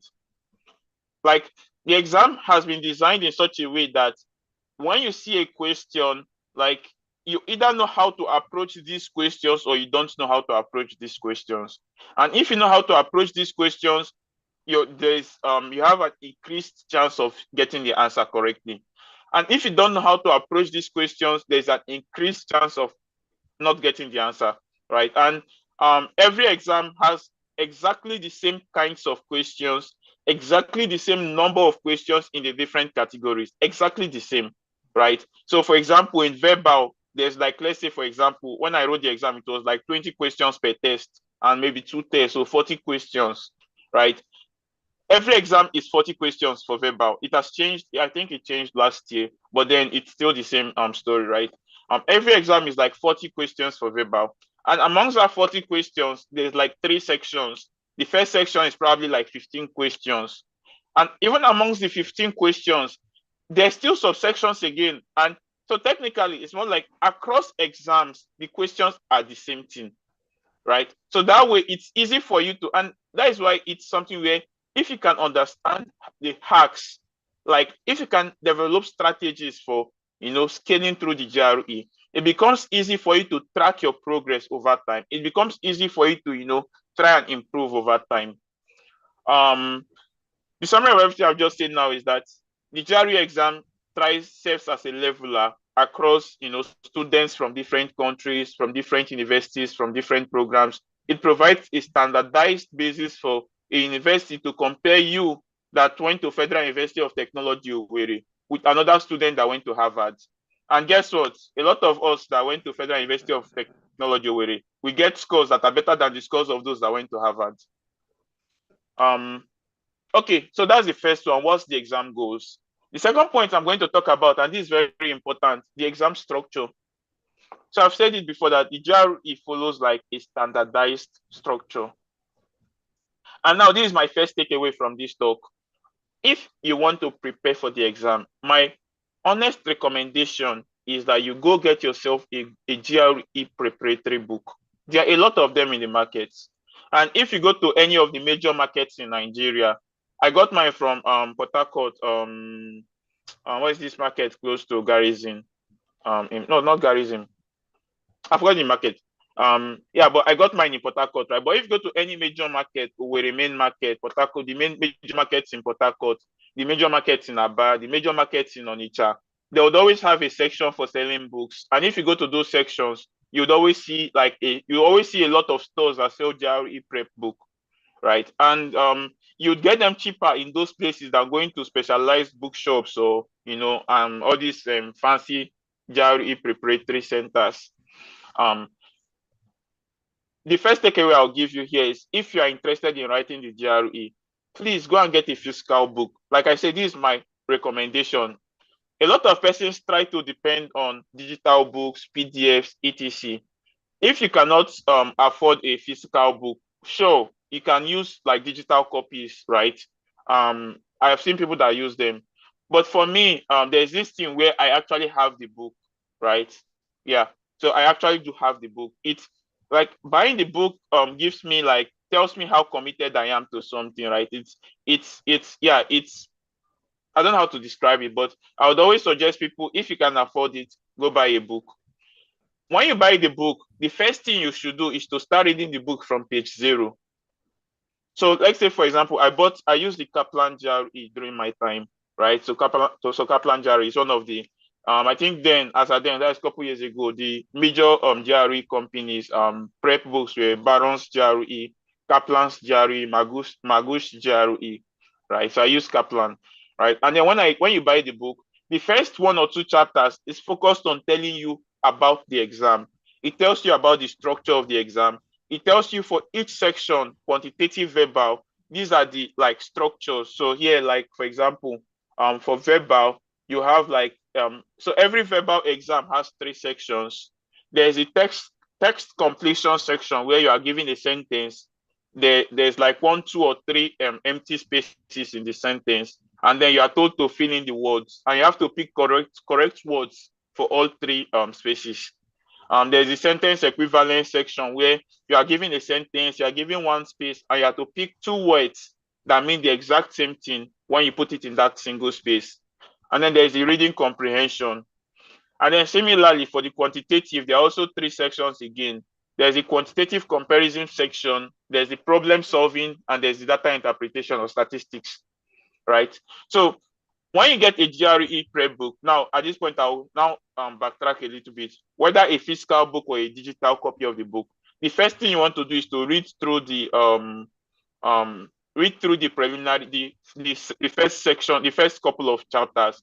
These chapters are focused on describing the exam, describing each section in, like, it describes each of these subsections in verbal and quantitative. There's also a third one, which is the AWA, analytical writing. It describes what's the goal of this section, what's, like, how should you approach questions in this section. You understand that part, right? Now, so I would suggest get the book, start reading from page 0, try and read through these chapters. It gives you a better understanding of how to approach.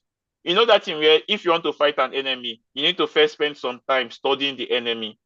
If you want to scale through the GRE, you must spend some time studying not studying the contents of the exam, but just studying how the exam is structured.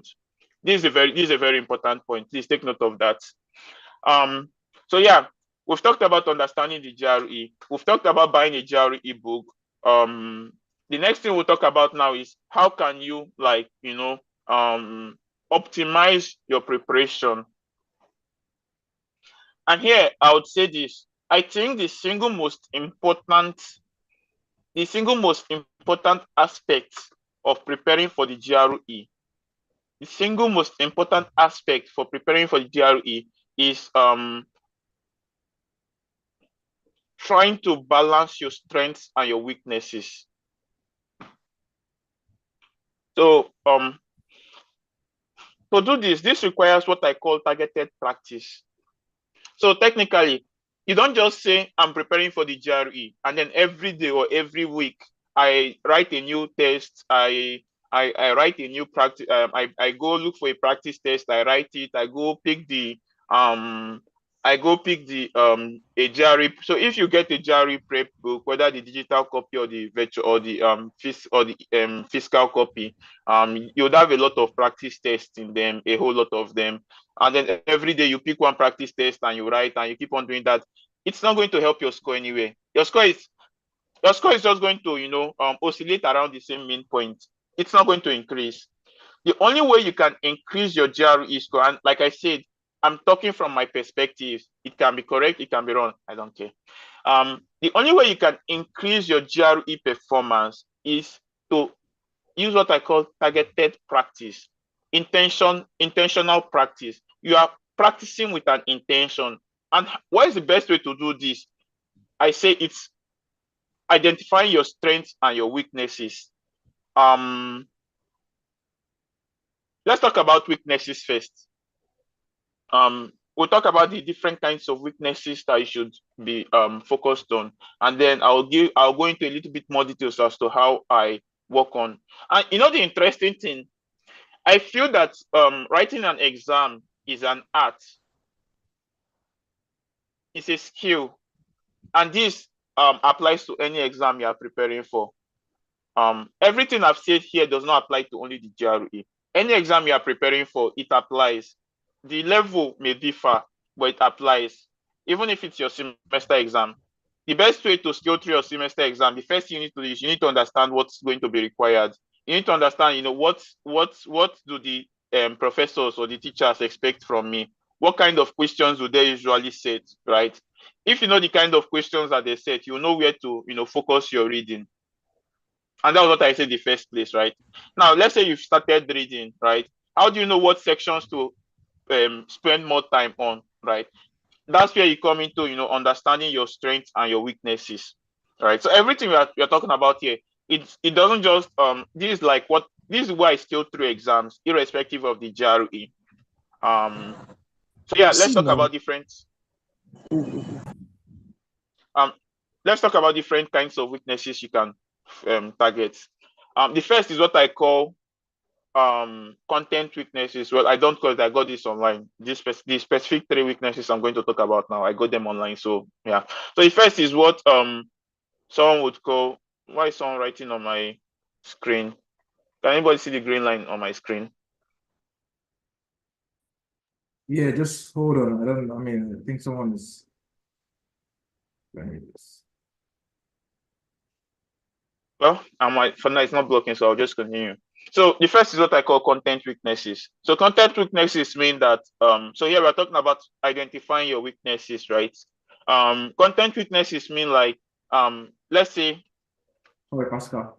Can I just so you reshare your screen again? okay. Yeah, just go ahead. Yeah.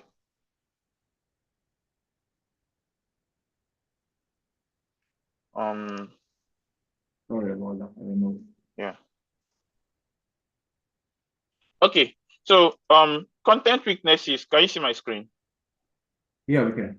Okay. So content weaknesses is here now we've said like the quantitative, for example, they have like 3 different parts. And each of these parts may have different, topics that they ask questions on. I know, for example, data interpretation asks a lot of questions on statistics, some problem solving. You see a lot of combinatorial problems, right? Sometimes your weaknesses may be that you don't understand a specific topic, right? So let's say, for example, statistics, you are bad in computing probabilities, you are bad in computing like analyzing a histogram or a pie chart, you are bad in, let's say, understanding the comprehension and answering the questions from the comprehension.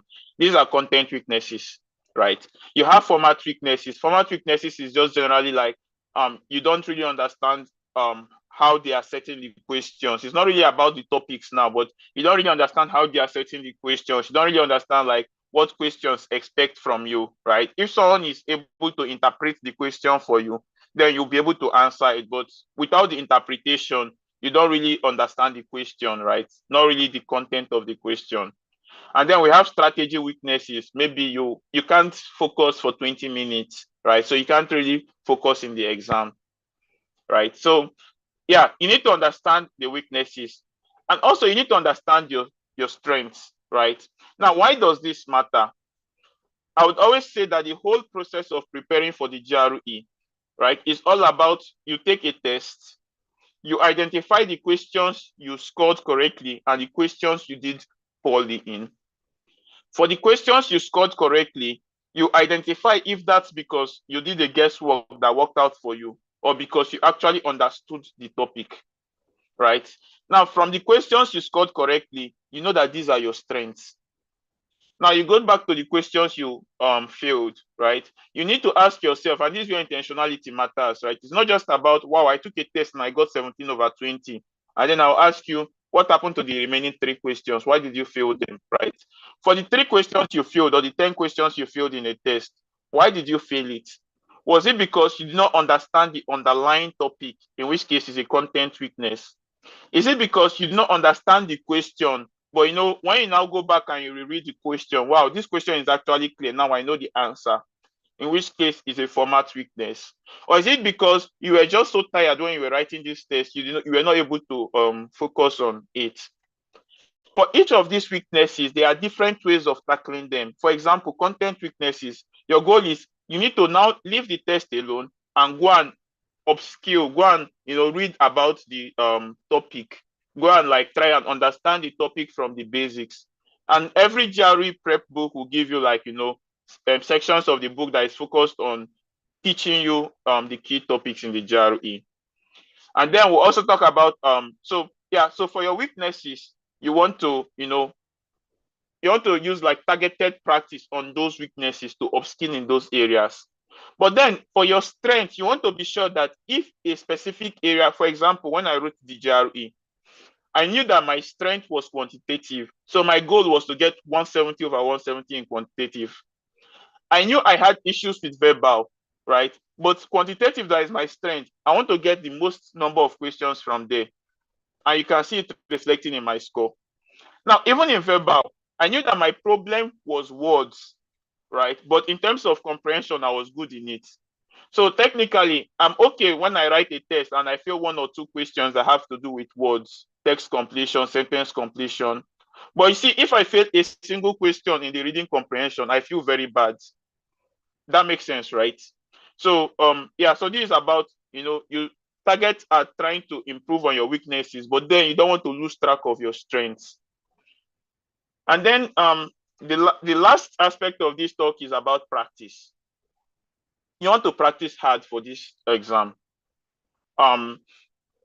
When you go online and Google, strategies for practicing. You see a lot of them online. I won't go into details because of time, but you want to practice hard for this exam. And for me, I usually say that there are two aspects of practicing that I encourage people to take note of. The first aspect of practice is you need to write practice tests. And second aspect of practice is, after each test, you need to analyze your results in the test. You need to understand for each question you filled, why did you fill the question, right? And then you need to identify your weaknesses. You need to look for strategies for building on. For example, I was very bad with words. How did I improve on it? I got this Magoosh flashcard. It was an app. And then I was using the app to play with words. It gives you, I've forgotten how it works, but then generally it helps you improve your vocabulary. I tried, if I learn a new word, I try using that word in my daily speech and stuff like that, right? But the point is, I identified that this was my weakness. I came up with a way to practice to improve that weakness beyond just taking practice tests, right? So I talked about reviewing every performance. Why did you fail the question? Was the answer obvious in hindsight, in which case it's a format weakness, or did you not just know it, in which case it's a content weakness? The last point I would make here is practice full-length exams. And this is very important. Why? When you take the GRE is a full-length exam that is made up of sub-tests. So there are like 4 or 5 tests in a full-length exam. Previously, the full-length exam was 3 hours and something minutes, but now I think they've reduced it to 2 hours. Most persons underestimate the amount of effort it takes to remain focused for 3 hours, 30 minutes. People that score high in the GRE, they don't score high because, and I think I made a point here, endurance training and focus training. People that score high in the GRE, they don't score high because they are very good. They score high because they are able to maintain their focus for up to 4 hours without losing focus. Because what I see people do is the first 1 hour or 2 hours of the exam, they are very bright, they're answering a lot of questions very fast. But then immediately after the second hour, as it goes down, they just get so tired that they start filling in blanks. They start like, I just need to do fast and get out of here. I'm already tired. So if you are preparing for a GRE, while you are practicing single tests, also make out time, at least practice 2, 3, 4 full-length exams before your exam. It helps build your endurance and build your focus. I have a bunch of miscellaneous tips I got online. I won't go into detail with them, but they are just 3 of them. The first is how these are just ways you can proceed with answering questions. The first one is method of elimination. But before I go here, let me just do a very quick recap of everything I've said before. So the first point I made is your first task if you are preparing for the GRE is to understand the exam, understand the structure of the exam, understand the goal of the exam, understand the questions you should expect during the exam. The second point is that you should focus on, improving building on your strengths, compensating on your weaknesses, right? You need to identify your weaknesses, and there are different kinds of weakness. And for each weakness, you need to come up with strategies, independent strategies that help you improve on that specific weakness. If it's a topic you don't know, you go and read it up, right? And then the third thing I talked about is practice. You need to practice hard. You need to review your performance after every test, understand why you failed the different questions, and you need to practice full-length exams. These are the 3 things I want you to take home from this talk. So at this point, I'll just continue until I think it's already 1. I'll go through this quickly and then answer the questions if there are any. So these are just miscellaneous tips. And these are ways I approach questions. One of those ways is by eliminating non-options. This applies to any exam. You are given a multiple choice question. there are 4 or 5 options. Sometimes you don't try to look for the correct answer. Sometimes it's very difficult. Instead, sometimes it's very easy to, for example, you are given a verbal question, you have to pick a word to put in, like, a space, and then you are given 5 words. Now, from the context of the word, for example, I dash my professor because he is very good. In that case, the word that should come into the space should be like a positive word, because I dash my professor because he is very good. If you have 5 options, if there's any negative word, I hate my professor, that can't be the word, you remove it. When you eliminate, you come down to a set of just 1 or 2 or 3 options. It's easier to make your choice from lesser number of options. The next is method of prediction. Sometimes when you see a question, even before you finish reading the question, you ask yourself, why are they, what are they trying to find out by asking me this question? This is a much more nuanced and detailed term, so I'll just keep it for now. But generally, it's about when you read a question, you try to predict the intention behind the question, and sometimes it helps drive you towards the correct answer. For example, if a question looks very easy, then it's not easy. Any question that looks very easy is never easy. And then the third is the method of educated guesses. Sometimes you don't need to solve a question, especially when you are dealing with quantitative questions. What you typically do is you see a question, maybe for example, it's a question that asks you find the value of X, and then you see 5 options. It's going to take you 5 minutes to solve the equation and find the value of X. It's going to take you 10 seconds each to pick one option from the options, one answer from the option, insert it for the value of X, and calculate and see if it gives you the answer. And if it doesn't, you pick another, you get. So these are just 3 random tips that I use when I try to answer questions, irrespective of the exam.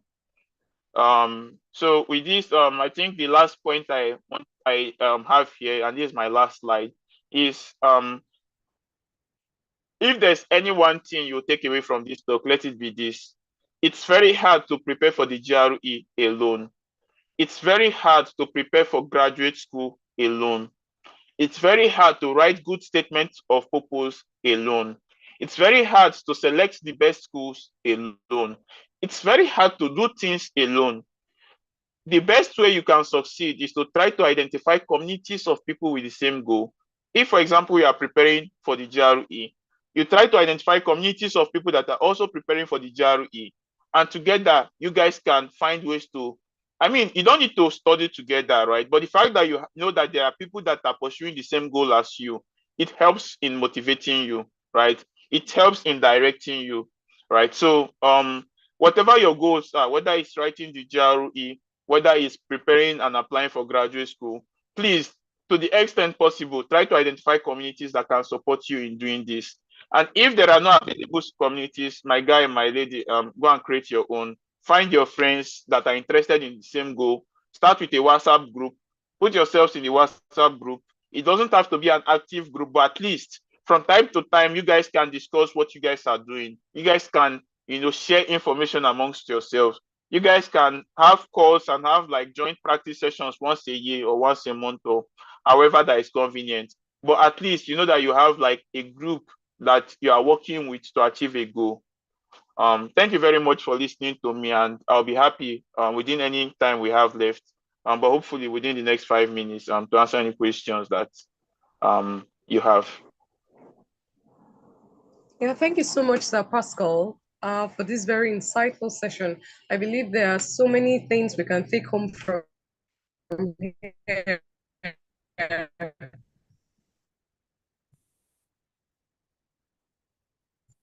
Hello?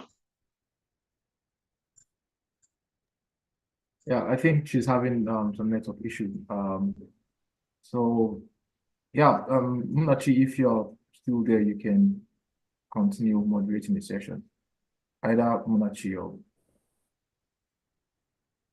or Emeka, Carlo, or Daniel, any one of you.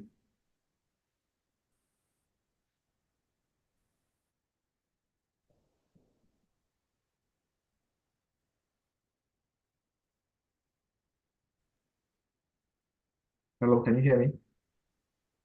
Yeah. All right, I'll just take the question. You probably should have. Hello, can you hear me? Yes, we can Can hear you hear you. me?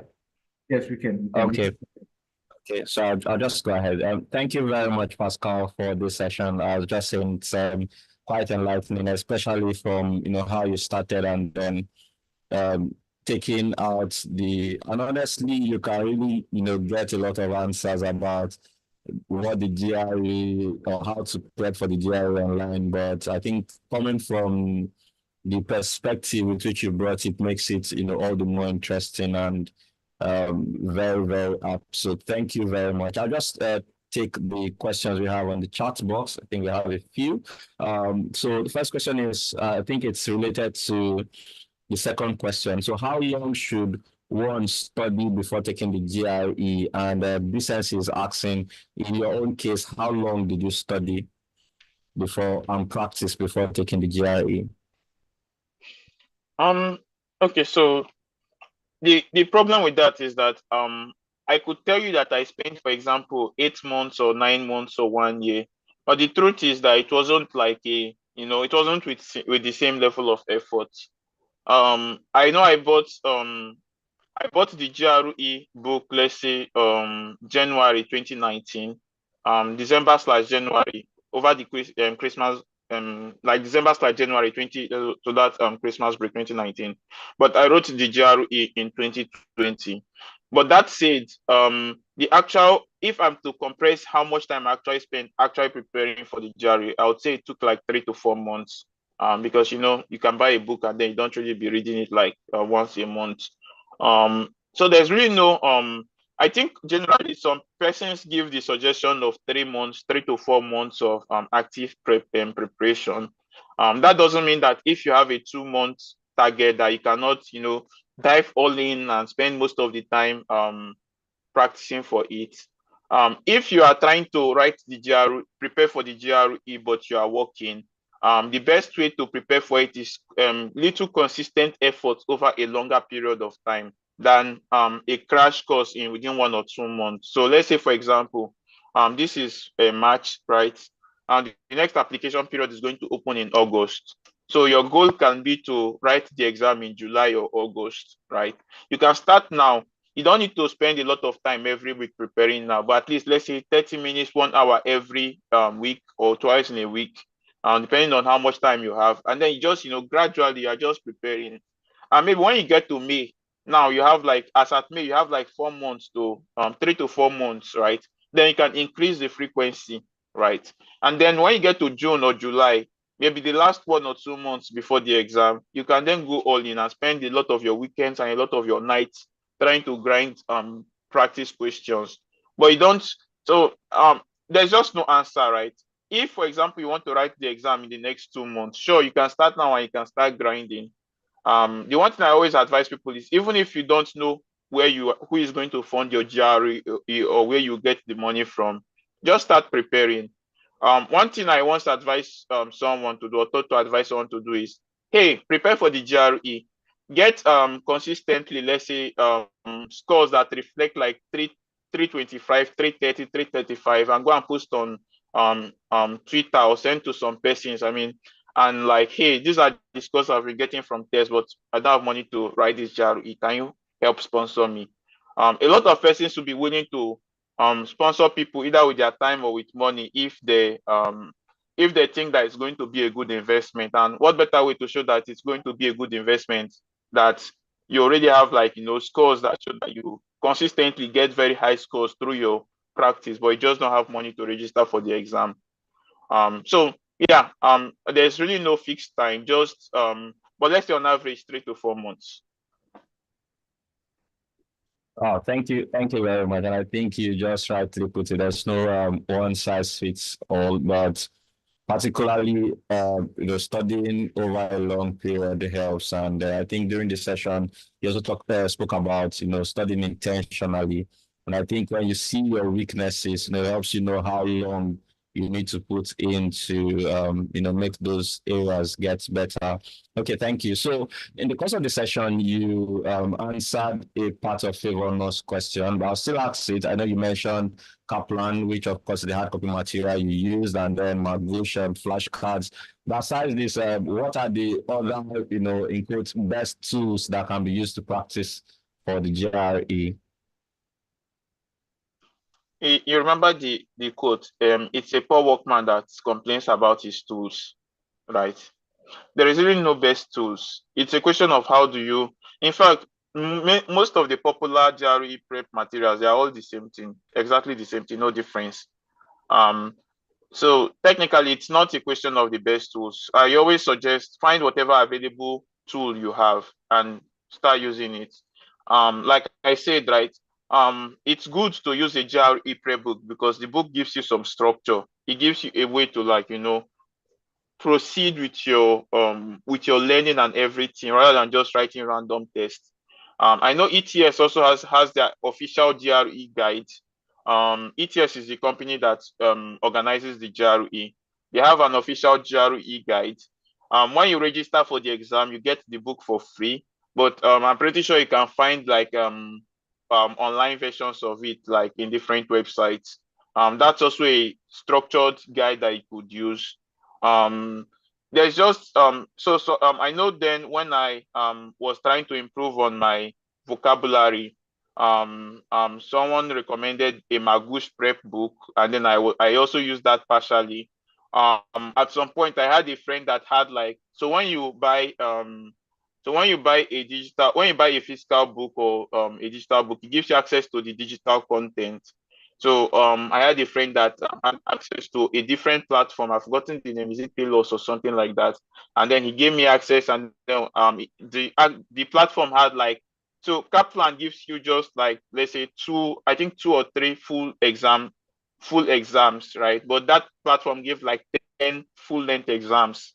So it was very helpful because then I could be taking full-length exam much more frequently, right? So for a start, you just start with whatever you have, you proceed, you identify your weaknesses, and then you look for the best materials that can help you, or you look for better materials that can help you improve on your weaknesses. Yeah, thank you. Okay, thank you for that response. Charlie Paul is asking, how can he get a discount for a GRE fee? I don't know. Okay. I know there are some organizations that and this is why I said try and get affiliated with groups of people that are also pursuing the same goals. There are some organizations that help sponsor some of these exams. For example, there's the Michael Taiwo Foundation scholarship. It sponsors your exams, but to get in is hard. There's the Opportunity Fund Forum. It sponsors the exams for you. There's the some persons privately, I know people that privately they try to sponsor for 1 or 2 persons every year. They may post on Twitter that they are sponsoring for people, and then people apply and they pick 2 or 3 persons and sponsor them. Yeah, so technically that's your homework, right? You go and look for you can Google and look for past or opportunities that came up in previous years. When I used to pursue undergraduate scholarships during my undergraduate days, I had this belief that if a scholarship application opened in March last year, it's going to also open in March this year. So technically, for the different scholarships, I knew the months they opened, and then when that month come around, I know to look out for the scholarship and apply on time, right? So the same thing applies in every other facet of life. Right, so go and look for people that may have funded GRE scholarships for previous years and see if they would also do the same promo this year. Okay, thank you for that. And I also yesterday we mentioned that Cable is also looking at sponsoring the GRE for some persons. So make sure to follow us and then join our Telegram community just to stay up to date when that news is out. And then the GRE, the ETS, they also provide discounts, right? So you could also get discounts from ETS. I know most of their discounts are during holidays, but you could follow their websites, follow them on LinkedIn or so, and then you'd also get to know when these discounts are available. So another question that we have here is from Ebuka Victor. So he's asking, I think this on a more personal note, is there something you wish you would have done or differently if you were to go back in time and take the GRE? Say like your verbal, right? Which is that something you would have done differently? I mean, at this point, I shouldn't be thinking about that because my score got me into a good school. So yeah, I don't know if there's anything I could have done differently. One very funny mistake I made though was my first GRE. I was scheduled to write my first GRE in what was that, in October 2019, and I was prepared to write the GRE in that October. Even on the day of the exam, I went to Owerri because I registered in a center in Owerri. I actually went to the exam center that morning. But then when they called me in to start, like, to actually check me in, they asked me for my international passport, and then I presented my national ID card. And then they were like, sorry, we don't accept national ID card, they accept the only international passport. I'm like, I don't have an international passport. And it sounded very stupid of me at the time, because how you will be planning to Japan, then you don't have international passports.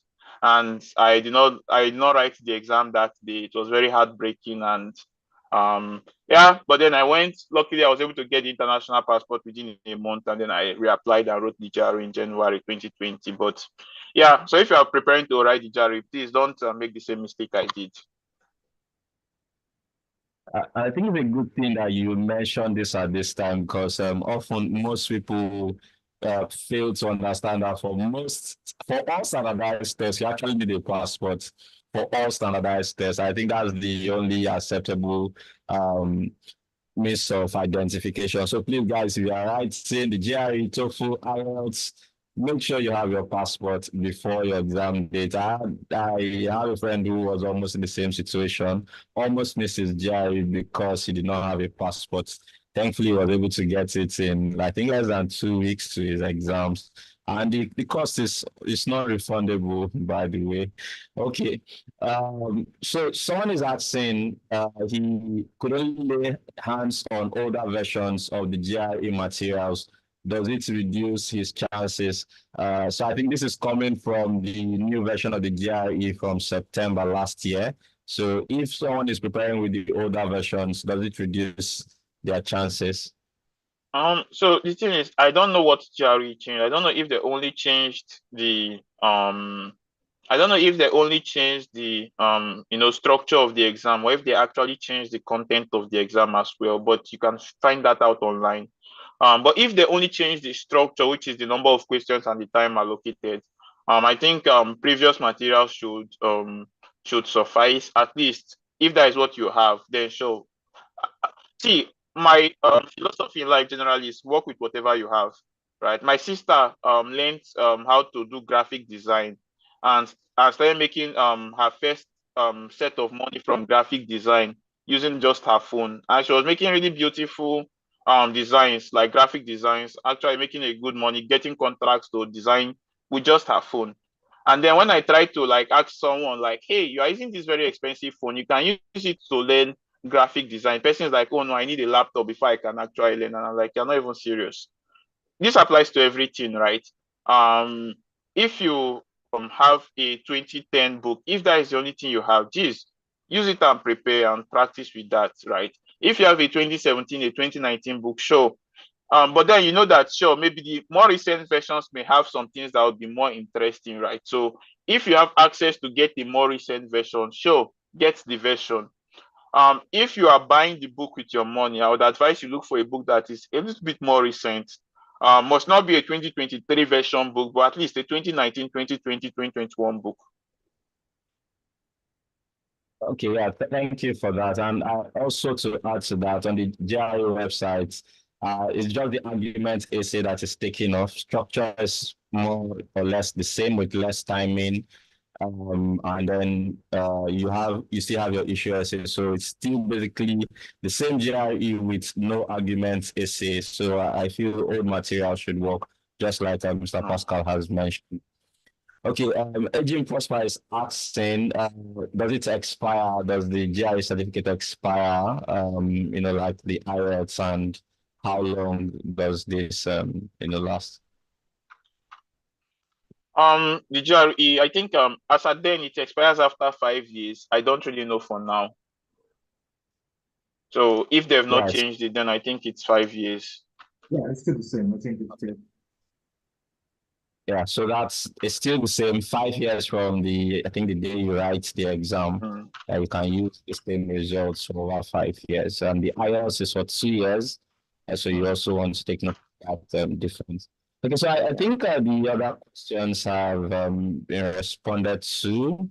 So for websites where you can practice, where you can register, Emmanuel already posted the ETF websites on the page. You can create an account with them. Please create an account using the name that will reflect on your passport, because that of course can also cause issues.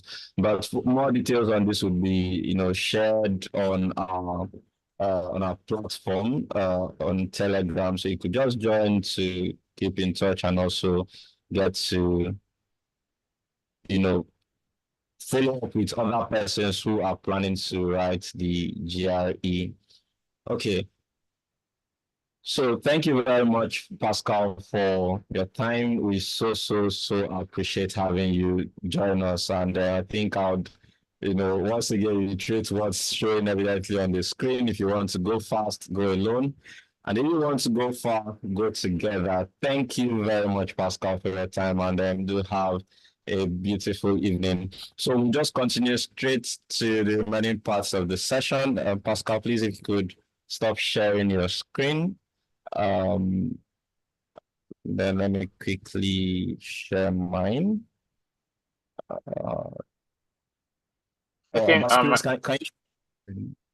I can yeah, I mean I can leave right. Yeah, I mean, we usually have an appreciation at the end of our session, but I mean, if you're more than welcome to it, but if you want to leave, if you have any other thing to do. Okay, just yeah, continue. All right, thank you.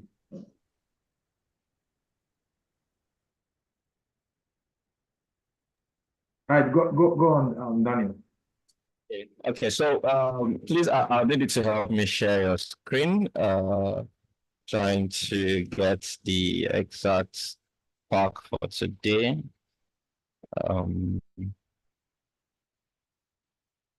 Okay, so quick announcements while my screen is coming up. So the program continues next week. Remember, this is a 4-day event cutting across 2 weeks.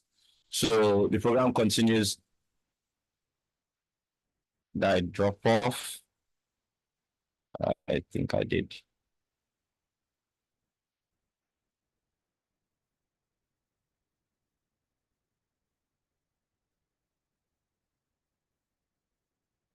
Hello, can you hear me? Yes, we can hear you. I think. Oh, so sorry about that. I think I was thinking I dropped off. Okay, so Emmanuel, can you share to presenter mode? Change it from presenter mode. Yeah, I think we're seeing.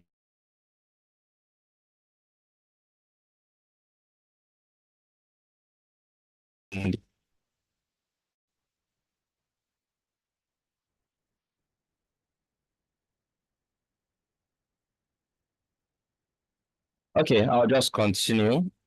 So the program continues next week, Friday and Saturday. On Friday, the program would begin by 6 p.m. West African time, and then on Saturday by 5 p.m. We try as much as possible to keep these sessions within 2 hours. So do well to join on time so you don't miss out. The recordings from the first 2 sessions, if you missed yesterday's session, the recording is available on YouTube, you can get to our YouTube at cable_ng to join us to get a replay of day one and today's session. And for Friday, we are having how to position for funding and scholarship. For me, I feel this is quite an important session because at the end of the day, we don't just want to get admission, we also want to get funding into schools and scholarships. So we'll talk about that on Friday. We will also have a keynote address from Abby Alonso. That was supposed to come up in day one, but it was brought to day 3. So we'll be having that keynote address from Abby Alonso, and also we'll have expert insights on how to write a compelling statement of purpose. This is something you will almost always submit to graduate school admission committees. So it's quite an important session to have and to join. And then for Saturday, we'll be having a panel session with our speakers to discuss and answer questions. And what's particularly interesting about Saturday's event is that we would have a live review of the statement of someone's statement of purpose. So, we'd have you send your statement of purpose on day 3, and then, we get to pick one of these and then review it live with our speakers on the call on that day. And it will be over 1 hour, 30 minutes of questions and answers. So come prepared, all things grad school on Saturday. We're going to be answering a lot of questions. And just to confirm, just to confirm or reemphasize that I think Saturday is 5 p.m. and Friday is supposed to be 6 p.m., not 5 p.m. as seen on the screen because of closing times. Emmanuel, please confirm that information. Thank you. Sorry, can you hear me? So yeah, Yes, I mean, Friday's session is meant to be 6 p.m. However, because of Abby's session, we will start 5 because her time, I mean, she had an emergency, and so she requested that she begin on time before we start our full session for Friday. But before then, we're going to send lots of emails, follow-up emails, and a reminder to everyone here. But just know that on Friday, we'll begin by 5 instead of 6 to accommodate Abby's session. So thank you. Okay, great. Thank you. So Friday and Saturday, we are starting by 5 p.m. So book that on your calendars and then prepare to join the session as they'll be quite insightful. Okay, next slide, please.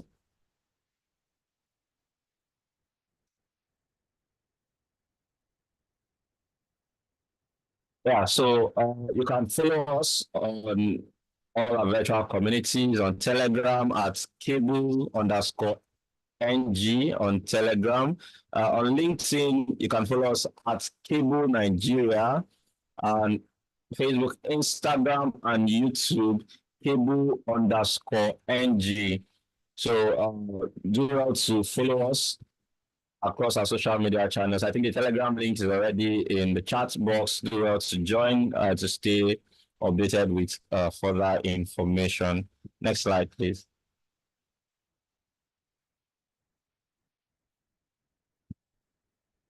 Yeah, so at this point, I'll just welcome our founder to give us the closing remarks for today's session as we close. All right, guys, thank you so much for joining us. I just want to reemphasize what we've been saying from yesterday. The journey for graduate school is a very long process, right? It's a marathon, and so it becomes very overwhelming if you just want to take all this information just at once and then you just want to figure it out. So that's why we've broken down these sessions for different days. And if you by any means missed the session for yesterday, and maybe some of you guys came in late for today, you missed the first session by Professor David Bagley. I mean, you can always go to our YouTube channel. It's there. at the end of the 4-day conference, we're going to send out follow-up emails to the recordings that we've also had in our system here. And we have a Telegram page. Please, I'm also emphasizing the need for you to join the Telegram. We want to track the progress of everybody here.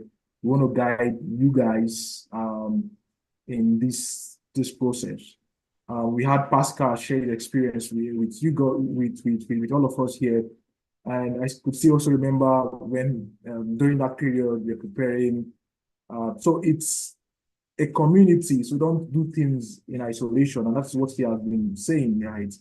It's a community, you grow together, you apply, you prepare, you do a lot of things together so that you don't miss out on any vital information and so that you don't get having a session next week. On Friday is 5 p.m. Nigerian time. We're going to be having Abby Lozano. She's going to be sharing very important things with us. As an international student, there are rules and regulations that are guiding whatever you do in the US, right? You don't just come and just do things you really please, right? There are rules and regulations. There are, of course, legal rules that would guide you. I've seen people become victims of things that because they are not really properly oriented, they become victims of some certain things, right? Just because of ignorance. So Abby Lozano's session is very important for you all to exactly know before coming on the things that you're going to do. A lot of people have questions. If I'm working in school, can I do any side hustle? Can I work anywhere? What are the salary structures for grad students? What is the difference between stipends and all those things? You can come in and ask a question. And just because she missed her session yesterday, on Friday, we'll be starting 5 p.m. Rather than 6 p.m. So please, we're going to send out follow-up emails. It is 5 p.m., not 6 p.m. And then we'll have our other sessions. And yeah, just want to, at this point, at this juncture, show my appreciation to Pascal.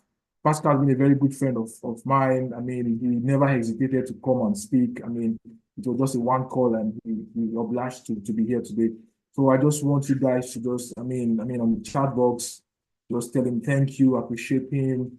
On behalf of Cable, we want to say thank you so much for being present here with us on this year's graduate school conference. And we really appreciate you. We really appreciate your insightful sessions. And hopefully, you, of course, you are already a beneficiary. You've been a blessing to everybody here.